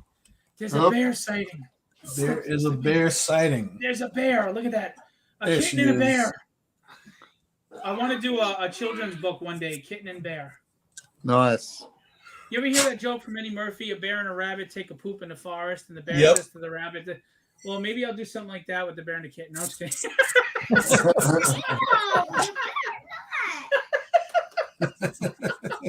Yeah, because you know who's going to be wiping who. Oh, man. They are awesome. I'm blessed. Let me tell you something. I am blessed with a wife that is definitely above my pay grade. I am blessed with a relationship with my father I never had before that we finally have achieved. I am blessed with my mom being here, and she's great with the kids. I'm blessed with two amazing, beautiful children. My health is better than it's been in a long time. Since almost passing from COVID, I've lost weight. My diabetes is under control. I just had my knee surgery. I'm working on my shoulder. I'm getting better every day. I found my true passion in life with Tragedy and art repping and my shows, of course. And the only thing left is if I could get rid of the day job and live off of, the comic side of things. But I am so grateful and blessed for the positions I'm in, the people I get to work with and know and call friend. And I'm excited for the future, guys. With you in Legendary, with you in Tragedy, and with you with your endeavors, bringing me along with you guys. So I'm excited for the future. Likewise. I mean, I've only been doing this full time about 2 years now. Oh, really? Yeah. I left the day job thing like 3 years ago, Good for you. and I attribute that to Melissa because, man, full disclosure, right? I had just come back from a job interview, and she asked me how it went, and I'm like, nah, it went okay. I think I got the job, but like I wasn't I wasn't enthused about it. And she very, very candidly asked me, like, what do you want to do? I was like, honestly, I want to go full time with my work. And she was like, if that's what you want to do, you have my full support. That is a woman you better make sure you hang on to for the rest of your life. Listen, she's I tell her all the time, she's a godsend. Okay. She's a total blessing and a godsend. And she can't help but like give me the little bashful eyes and give me like a little curtsy when I tell her those things. But I mean it, it was a no-brainer, and she didn't even like second guess me. She was Dude, like, to that's have what that you kind want of to do. support and trust is so unbelievably amazing because 100%. there is no Rocky if there is no Adrian. This is true. Period. And in the very beginning, I'll admit, it was a little scary, right? But the key to it is developing multiple revenue streams. Right. right? So it's, the show stuff, having my clientele base, teaching five days out of the week, so it all adds up. And the best part about it is I don't have a boss. Yep. I look forward to that day. You know what I mean? And dude, there's no better feeling. I literally felt like that Superman meme from Man of Steel where they're walking him down the hallway and he's wearing handcuffs. Oh yeah, yep. Yeah. That's what I literally felt like. And man, there's no feeling like it, man. Well, I'm happy for you, and I hope to achieve that myself. And having that support from your partner like that just makes you so much stronger.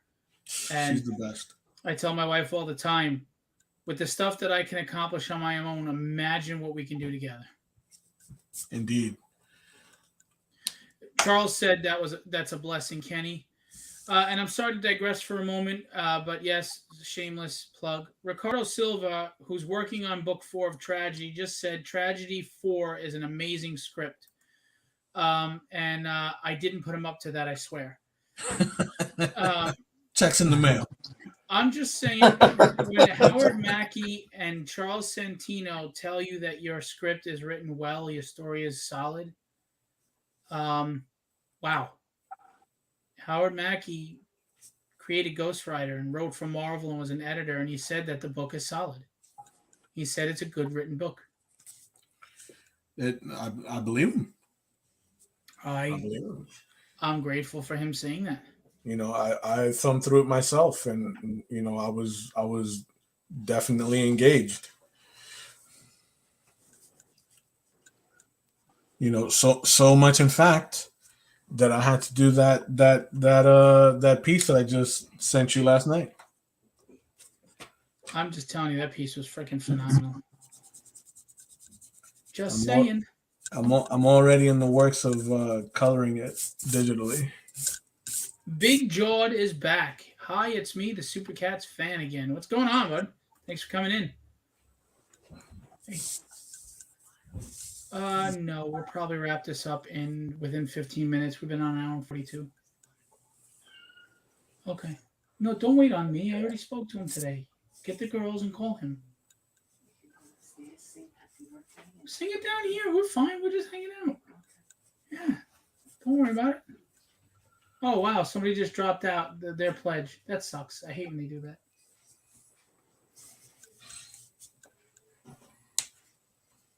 Wow, someone dropped big time.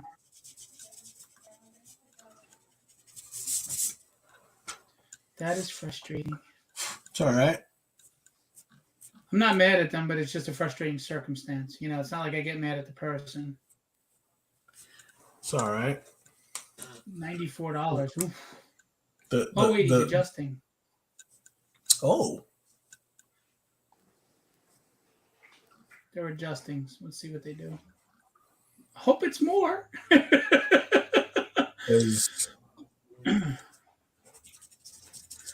Randy, the artist doing Doctor Strange is Kenny Calderon. He's part of Legendary. That Doctor Strange might be up for it's up for sale, but whoever recommended it has first dibs. If they don't want it, then it's open to anybody. Do you remember who it was, Kenny? It was one of my longtime clients, Brito. I'll reach out to him. Yeah, reach out. If they want to, tell them to reach out to me. If they don't, let me know, and that way I can make the announcement. Anybody who's interested can jump Perfect. on. Yeah, absolutely. So it's Will Pleydon, and it's the Kenster, Kenny Calderon. The Kenster. Yeah, shout out to my cousin Peavy. He's the one that dubbed me the Kenster a long time ago. You know what my nickname has been my whole life? Skilly. I'm afraid to ask. Do you know why it's Skilly? Why? I used to play basketball in the projects, and I was the only white guy. And when I first went, they all were like, yeah, he can't play. And then I started busting some ass because I used to be good at ball. And they called me Phil Skills Nils. and then There it you go. shortly became Skilly. I love it. So I have a friend, Andre Jackson, who lives. I think he's in Ridgewood now. To this day, he calls me Skilly, and he actually picked me on his team, and I said, "Why'd you pick me?" Everybody looked past me. He goes, "I just had a feeling the way you were that you knew how to play." There you go. I used to be good, man. I used to be real good. I used to surprise the shit out. Even at 40 years old, I busted the ass of this 19-year-old college kid, and they were all like, "Oh!" And then I was like 44, and I was diving on the concrete to get the loose balls. Yeah. And I remember this kid was like, "He's like 50 years old, out hustling all of you." That's just me. Everything I do, I give 1,000%. Everything. I think I want to see Skilly on your editor's page in your comic, Phil, like Stan Lee used to do in the inverted commas.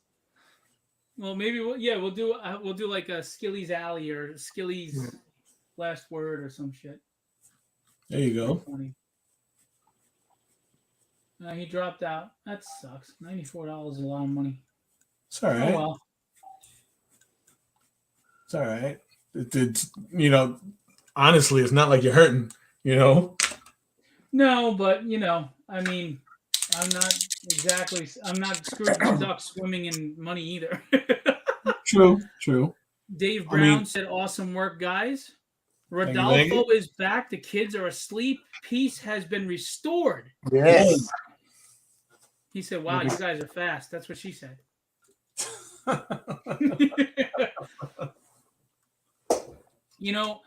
I will say this too. Will has been on board from pretty much the start of things, and he's been very loyal and patient with me. And you've been a good friend to me as well, Will. And I just want you to know I appreciate that. Back at you, Phil, for sure. I'll bleed for my friends. It'll make an interesting book one day. Yeah, really. Why are you not? I'll bleed for my friends. I made a Supercats wiki for potential Supercats fans. Well, drop links then, Mr. Big Jawed. I don't even realize who this is, but they come on my show all the time talking about Supercats. I think I know who it is, but they don't divulge their identity.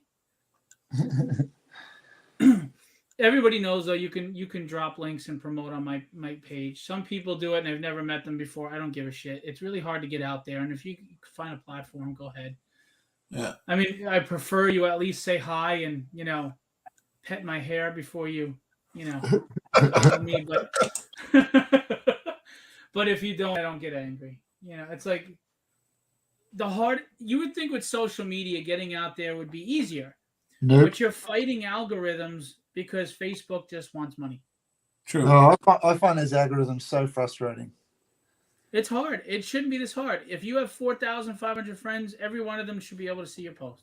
Well, I don't have time to be sitting there for an hour clicking likes and sharing just so that I can get my posts seen by people. I mean, it's crazy. I get it. But you know what? I will say this. I do it every day, and I fight the algorithms as best as I can.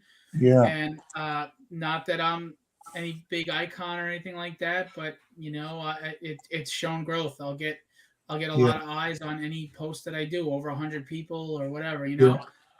Now we have to realize likes do not equate to backing or sales. Or exactly. So we have to be aware of that. But eyes are eyes. And, maybe that person doesn't back, but somebody else will, or you get it, on there. Yeah. Pages are Levy Stubbs. I'm not following you, Big Jawed. I hope it's sent. Most of the pages are Levy Stubbs. Not following you, bud. Sorry, you're going to have to spell it out for me as if I was stupid. Which some people might argue I am. So we lost George Perez and Neil Adams in a short period of time. That was a bit of a jolt to the industry, wasn't it? Mm-hmm. Yeah. Neil had been sick for a while, unfortunately. Yeah. And obviously George had been sick for a while as well. George was more public about it, and then he retired, where Neil kind of kept it private. Yeah, I didn't know Neil was sick. I saw a photo of him and he didn't look great. But yeah, condolences to their families. Indeed. Like personalities aside and behaviors aside, these guys had a huge impact on the industry. Absolutely. That was our childhood, guys. I mean, really. Absolutely. Absolutely agree.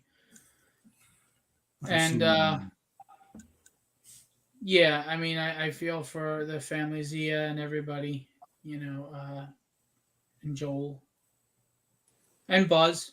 Buzz was like his adopted son. Buzz Yeah. was very close.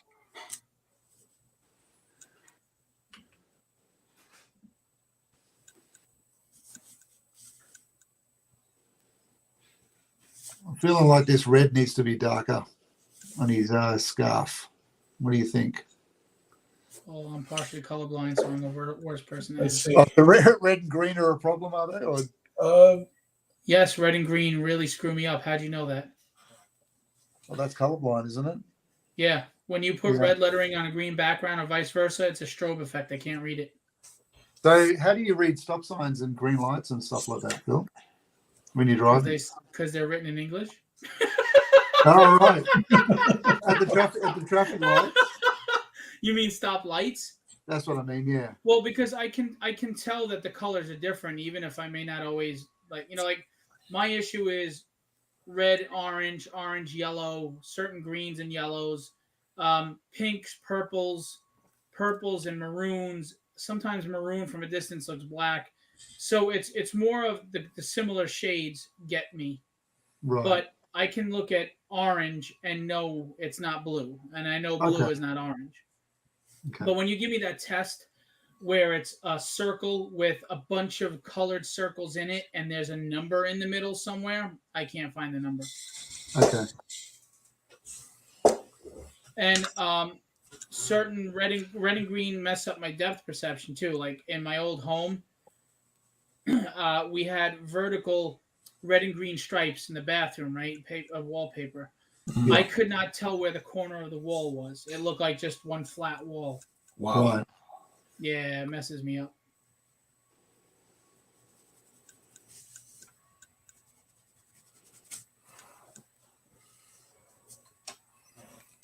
I feel like I gotta get in here a little more. We are going to wrap this up in a few minutes, though, gentlemen, because we've almost been 2 hours. 2 hours already. Wow.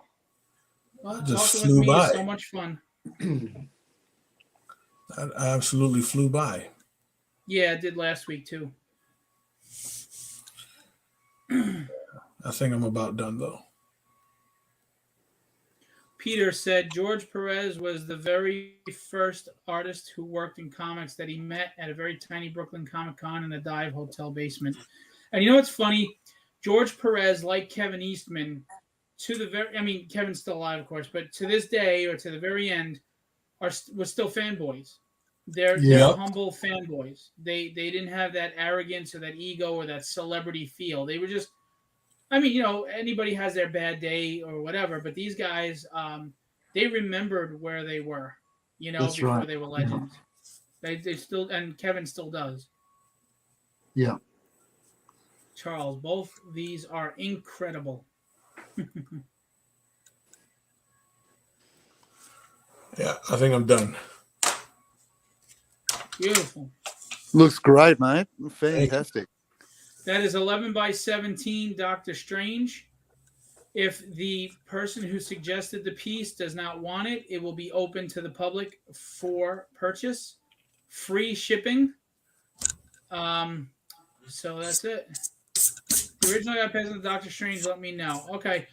If the original guy passes, Randy Funk is interested in your piece, Kenny. Sweet. Scarlet Angel said awesome as fuck. And out loud. Rod Ramos said amazing, so cool both. Scarlett said good stream. Thanks, Scarlett. We try to make it entertaining, not just sitting here watching them draw.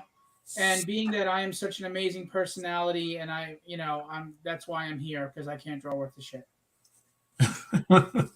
It's all right. The misses makes up for it.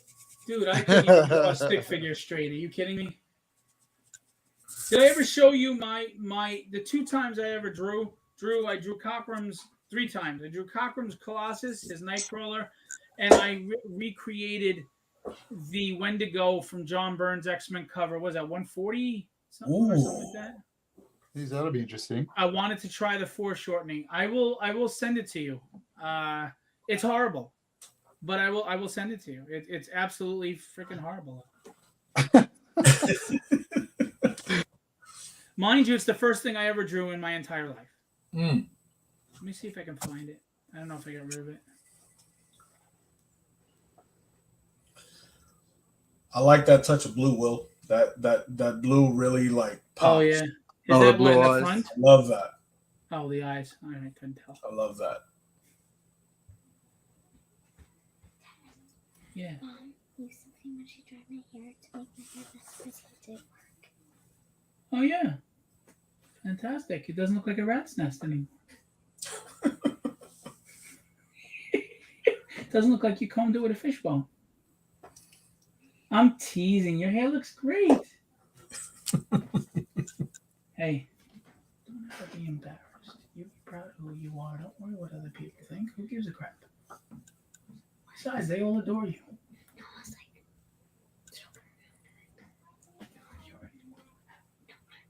If I had hair, I'd comb it with a fishbone. True. Will said if he had hair, he'd comb it with a fishbone because Will has a little bit of hair. That's all right. I'm losing what little I have. Yeah. I was telling him about the drawings that I did. Do you remember that the Wendigo that I drew? She's laughing. You jerk.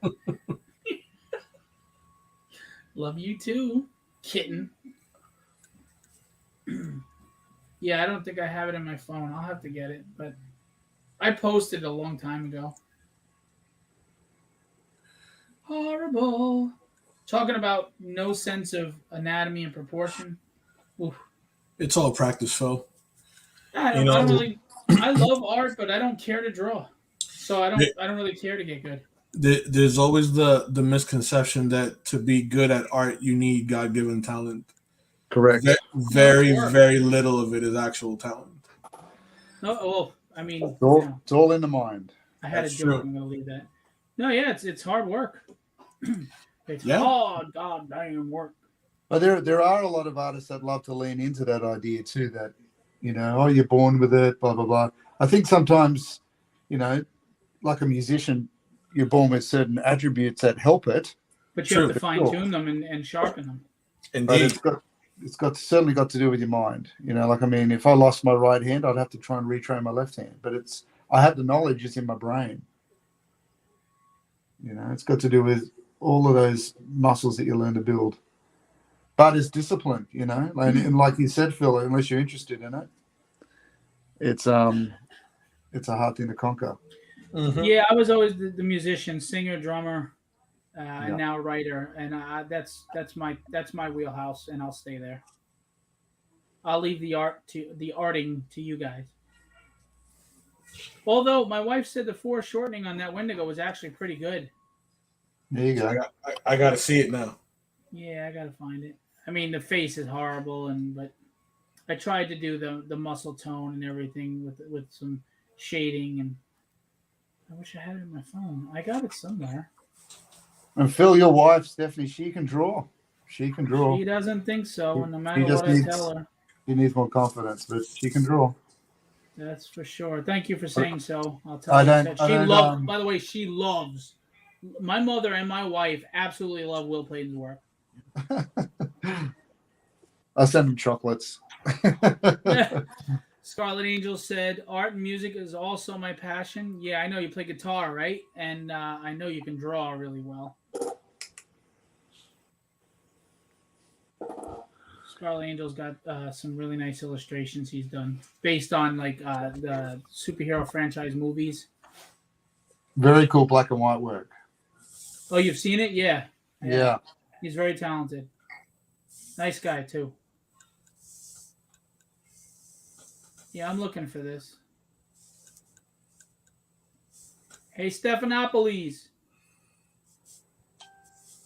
Stephanopoulos. Triple P. I call it Triple P. Penelope Pumpkin Puss. I got nicknames for everybody. You know that's Does she know where my Wendigo is? No. Because I want everybody to laugh. Oh yay! Then I'll go. Okay. Thanks for the support, you little craphead. that's something that my grandfather used to do in New York. What's Whenever that? he would meet new people, right? You knew if he liked you if he gave you a nickname. Yeah, Nice. yeah, that's how I am. Like I call Keith Williams the mayor because he has Yeah. that smile like he's gonna kiss the baby and get elected. And of course he's at every freaking show there is. Uh, Mom says he doesn't know where it is, and I'm sad. So no one will laugh I at have you. it somewhere. I'll find it and Why I'll don't send you it. just to you. draw a new one? I just want everyone to laugh at you right now. Oh. Jesus. I know they're like, wow, how mean are you? Wow, you're mean. You know you're gonna make me cry. You're not right. Well, that's 11 by 17. I don't Yeah. believe you. You're so Yeah. mean. Man, that's nice. I'm thinking of doing the crisscross guns a bit later, Oh, yeah, that would set it You're off. mean. and then just kind of shadow it out. That would frame it out real nice. Yeah. The two You're pistols. mean. Why? Because you're mean. You're the one fake crying. You're so cold-hearted. You're the one fake crying. I'm shivering. Because even the color saturation, it's nice and lush. I love it. Thanks, mate. What are you It's doing? actually nice to have a bit of company while I'm drawing. Usually I'm just sitting in the quiet. Same. That sounds like something from like The Quiet. It sounds like another dimension where things are all messed up. That's exactly what it is. Same. These things are always like fun. Like as an artist, that's why like drink and draws are so popular. Yeah, right. You know, you just pull up with your brew of choice and Yep. you know and just nerd out and draw, dude. Yeah. Do you have Most a lot people of those decide they in want to music? drink when they're around me. You drive them to drink? Pretty much. And it's no wonder the time flew. Yeah, we're went at so 2 hours quickly. and 2 minutes, guys. Well, I'll finish this later, Phil. I mean, if you, I don't want to keep people. If you want to wrap it Yeah, up, way to drag it out, Will. Good job. that's me. All right, so even Rod's like, I'm going to bed now. So awesome work, guys. I'll go to bed now. Looking forward to see them online. Have a nice one. Thanks for coming out. Thanks, Rod. Oh, hang on. We got a few things. I missed a few comments here. Sorry. It probably Nope. at my expense. Randy said she has to say that she married you. Laugh aloud. That's true. Except you don't know my wife. If she can be brutally honest with me, she'd be happy. Phil draws Gleep and Gloop pretty good from the Herculoids. I love Gleep and Glue. That's a win. That's a win. Scarlett said, "Yep, thank you, Will. I'm burning to start on designing a really cinematic tattoo design of Scarlet Witch, Raven, and a Wonder Woman together. Going to try to work with different and darker pencils for shading." Yeah, I saw the post on that. That's pretty cool. And Peter said, 2 smoking pistols for the shadow. Like, yes, he's in Yes. agreement. Thumbs up.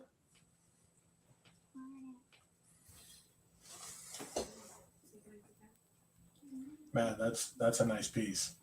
I'm not gonna lie. I don't know if he has blue eyes. I'm just going with it. No, dude, it works. It works. I think he does have blue eyes, as a matter of fact. He does What now. are you doing? Yeah. I can't hear you. What? We're writing our own continuity here, Kenny. We're doing That's it. That's it. It's the Pleydon verse. That's I'm it. gonna get off from that. Well, look, we're going to wrap this up because I'm going to put the kitties to bed and maybe beat her up a little bit first for being punked. Help! I got 2 face huggers on me. Ah! Well, it's been a pleasure, guys. It has. Likewise. Hang on, I'm getting off now. Listen, everybody remember this. Legendary Illustrations, Will Pleydon and Kenny Calderon are part of the family. We've got Rod Ramos. We've got Kevin Stewart. We've got Bill Lutz. We've got Mato Zapata. We've got Ricardo Silva. We've got Alex Sarabia. We've got Jason Meadows. We are a complete team for you for your book. Or if you want cover work, you want sequentials, you want commissions, you want any commissions you see drawn here, reach out to me, DM me. These guys are amazing. They work in different mediums, and they are top-notch professionals at affordable prices. So reach out to me. Follow them on their individual pages, and keep an eye out for the portrait sale I'm about to do with Will Pleydon coming soon. Yes. Amazing stuff. Oh yeah. It's all coming to you in the post, Phil. We've got a massive package coming your way I am excited. Can I of keep it all? original artwork. I'm gonna keep it all. And I threw in the Punisher and a few others in there too. Do you know how hard it is to receive this original work that you know is not yours? It's like, no. And forgive me for this solicitation, but just remember, guys, Tragedy Chapter 3 with catch-ups on 1 and 2 is live right now on Kickstarter. It is kicking ass. Thanks to all of you. But anytime I lose a backer, I lose my mind. So please, let's make up that $94 I just lost. We've got original art tiers coming your way. Kenny Calderon has an original piece. Rod Ramos has an original piece. Gus Malk has an original piece. Will, are you doing one? You're still doing one, right? I am, yes. Yep. Will is doing an original piece. Ricardo's got an original tier on there. He's got 3 left out of 5. Will Conrad, famous Marvel DC artist. He's worked on Avengers vs. X-Men and a bunch of other titles. He's got 1 left out of the 3. So please check them out. And I'm going to remind you, Billy Tucci's got a cover coming, a sketch cover. Mike Lilly has a sketch cover coming. And Anvu's got a sketch cover coming. We are not playing around. If you love original art, come get some. We also have amazing variant covers by Mike DeBalfo and a bunch of other great indie people. And if that's not enough, it's a damn good story, a professionally written book. It looks like beautiful. And I'm asking you, trust me, invest your $6 in a PDF. $18 gets you all 3 issues in a PDF. It's 94 full color pages of story for $18. Where are you going to find that? You find me a 94-page trade paperback, and I'm going to tell you it's going to be $35. $18 gets you that. No shipping. PDF comes straight to you. Give it a shot. Forego the McDonald's that's clogging your arteries just 1 week and pledge on the book. Boom. There you go. You're also supporting great artists. You're supporting editors, colorists, Ricardo, in sequential artists. You're supporting a whole team of people making their dreams come true. Ricardo goes from strength to strength, doesn't he? Ricardo's just going from strength to strength with his drawing. Yeah. It's getting better and better every day, and God. we're getting comfortable with each other. He's certainly finding his stride. And I'm going to tell you now, I working with him on this book was just the smartest, best thing I ever did. He's a wonderful human being. I love Ricardo. He said to me, when I come to New York, can I give you a hug? I was like, yeah, man, you can give me a hug. I think he's like 5'6", and I'm like 6'1". That'll be fun. He'll be like breastfeeding, but whatever. All right. Listen, guys. On that note. Yeah. Thanks for coming out and drawing and hanging with me, guys. Thanks for being a part of Legendary. The most important parts, of course, are the artists. And thanks to all of you for coming and hanging with us on the live stream. Every Wednesday, 7 p.m. Eastern Time, we will be here with another set of artists. Ricardo's next week, and we're going to find out who the other one is. Come out and be a part of it. We want to build a family here. We want to build a community here. This isn't just about making money. Of course, we need to make money and live, but this is also about the relationships we build along the way. We don't die with the money. We die with the relationships and memories. Be a part of this community. Be part of Legendary. Whether you're a fan of just watching them draw, asking them questions, or purchasing art. Come on out. We will see you next Wednesday, 7 p.m. with 2 other artists, more art, and send us suggestions on what you want to see drawn, and we might pick it. Oh yeah. Sounds good. Kenny, where can we find you? You can find me on Instagram at wild_inks INX_Ken or wild_inks studios with a Z. Will? Will Pleydon Art on Facebook, Instagram, and YouTube. And remember that portrait series is coming. It's coming Oh, very yeah. soon. I'm about to start series 2. Absolutely. That's going to be awesome. And Peter, thanks for coming out, man. Always good to see you. And everybody else, Scarlett and Rod and Charles and Thanks, everyone. Randy and everybody. Everybody, you guys want to do my outro? You remember the 2 things I always say, or do you not remember? Isn't it have fun storming the castle? That's That's it. the last one. I say something before that. Or Be Will. good people. Be good No, people. Be Damn legendary. What the fuck is wrong with Be you? legendary. Don't, All right. don't be douchebag. I'm still Yeah. waiting for the T-shirt. Don't be too bad. All right, then I'll someday somebody will remember this shit. Now we know who sticks at the end of my show. Guys, be legendary. And Kenny, Have fun storming the castle. Yes, yes. cheers.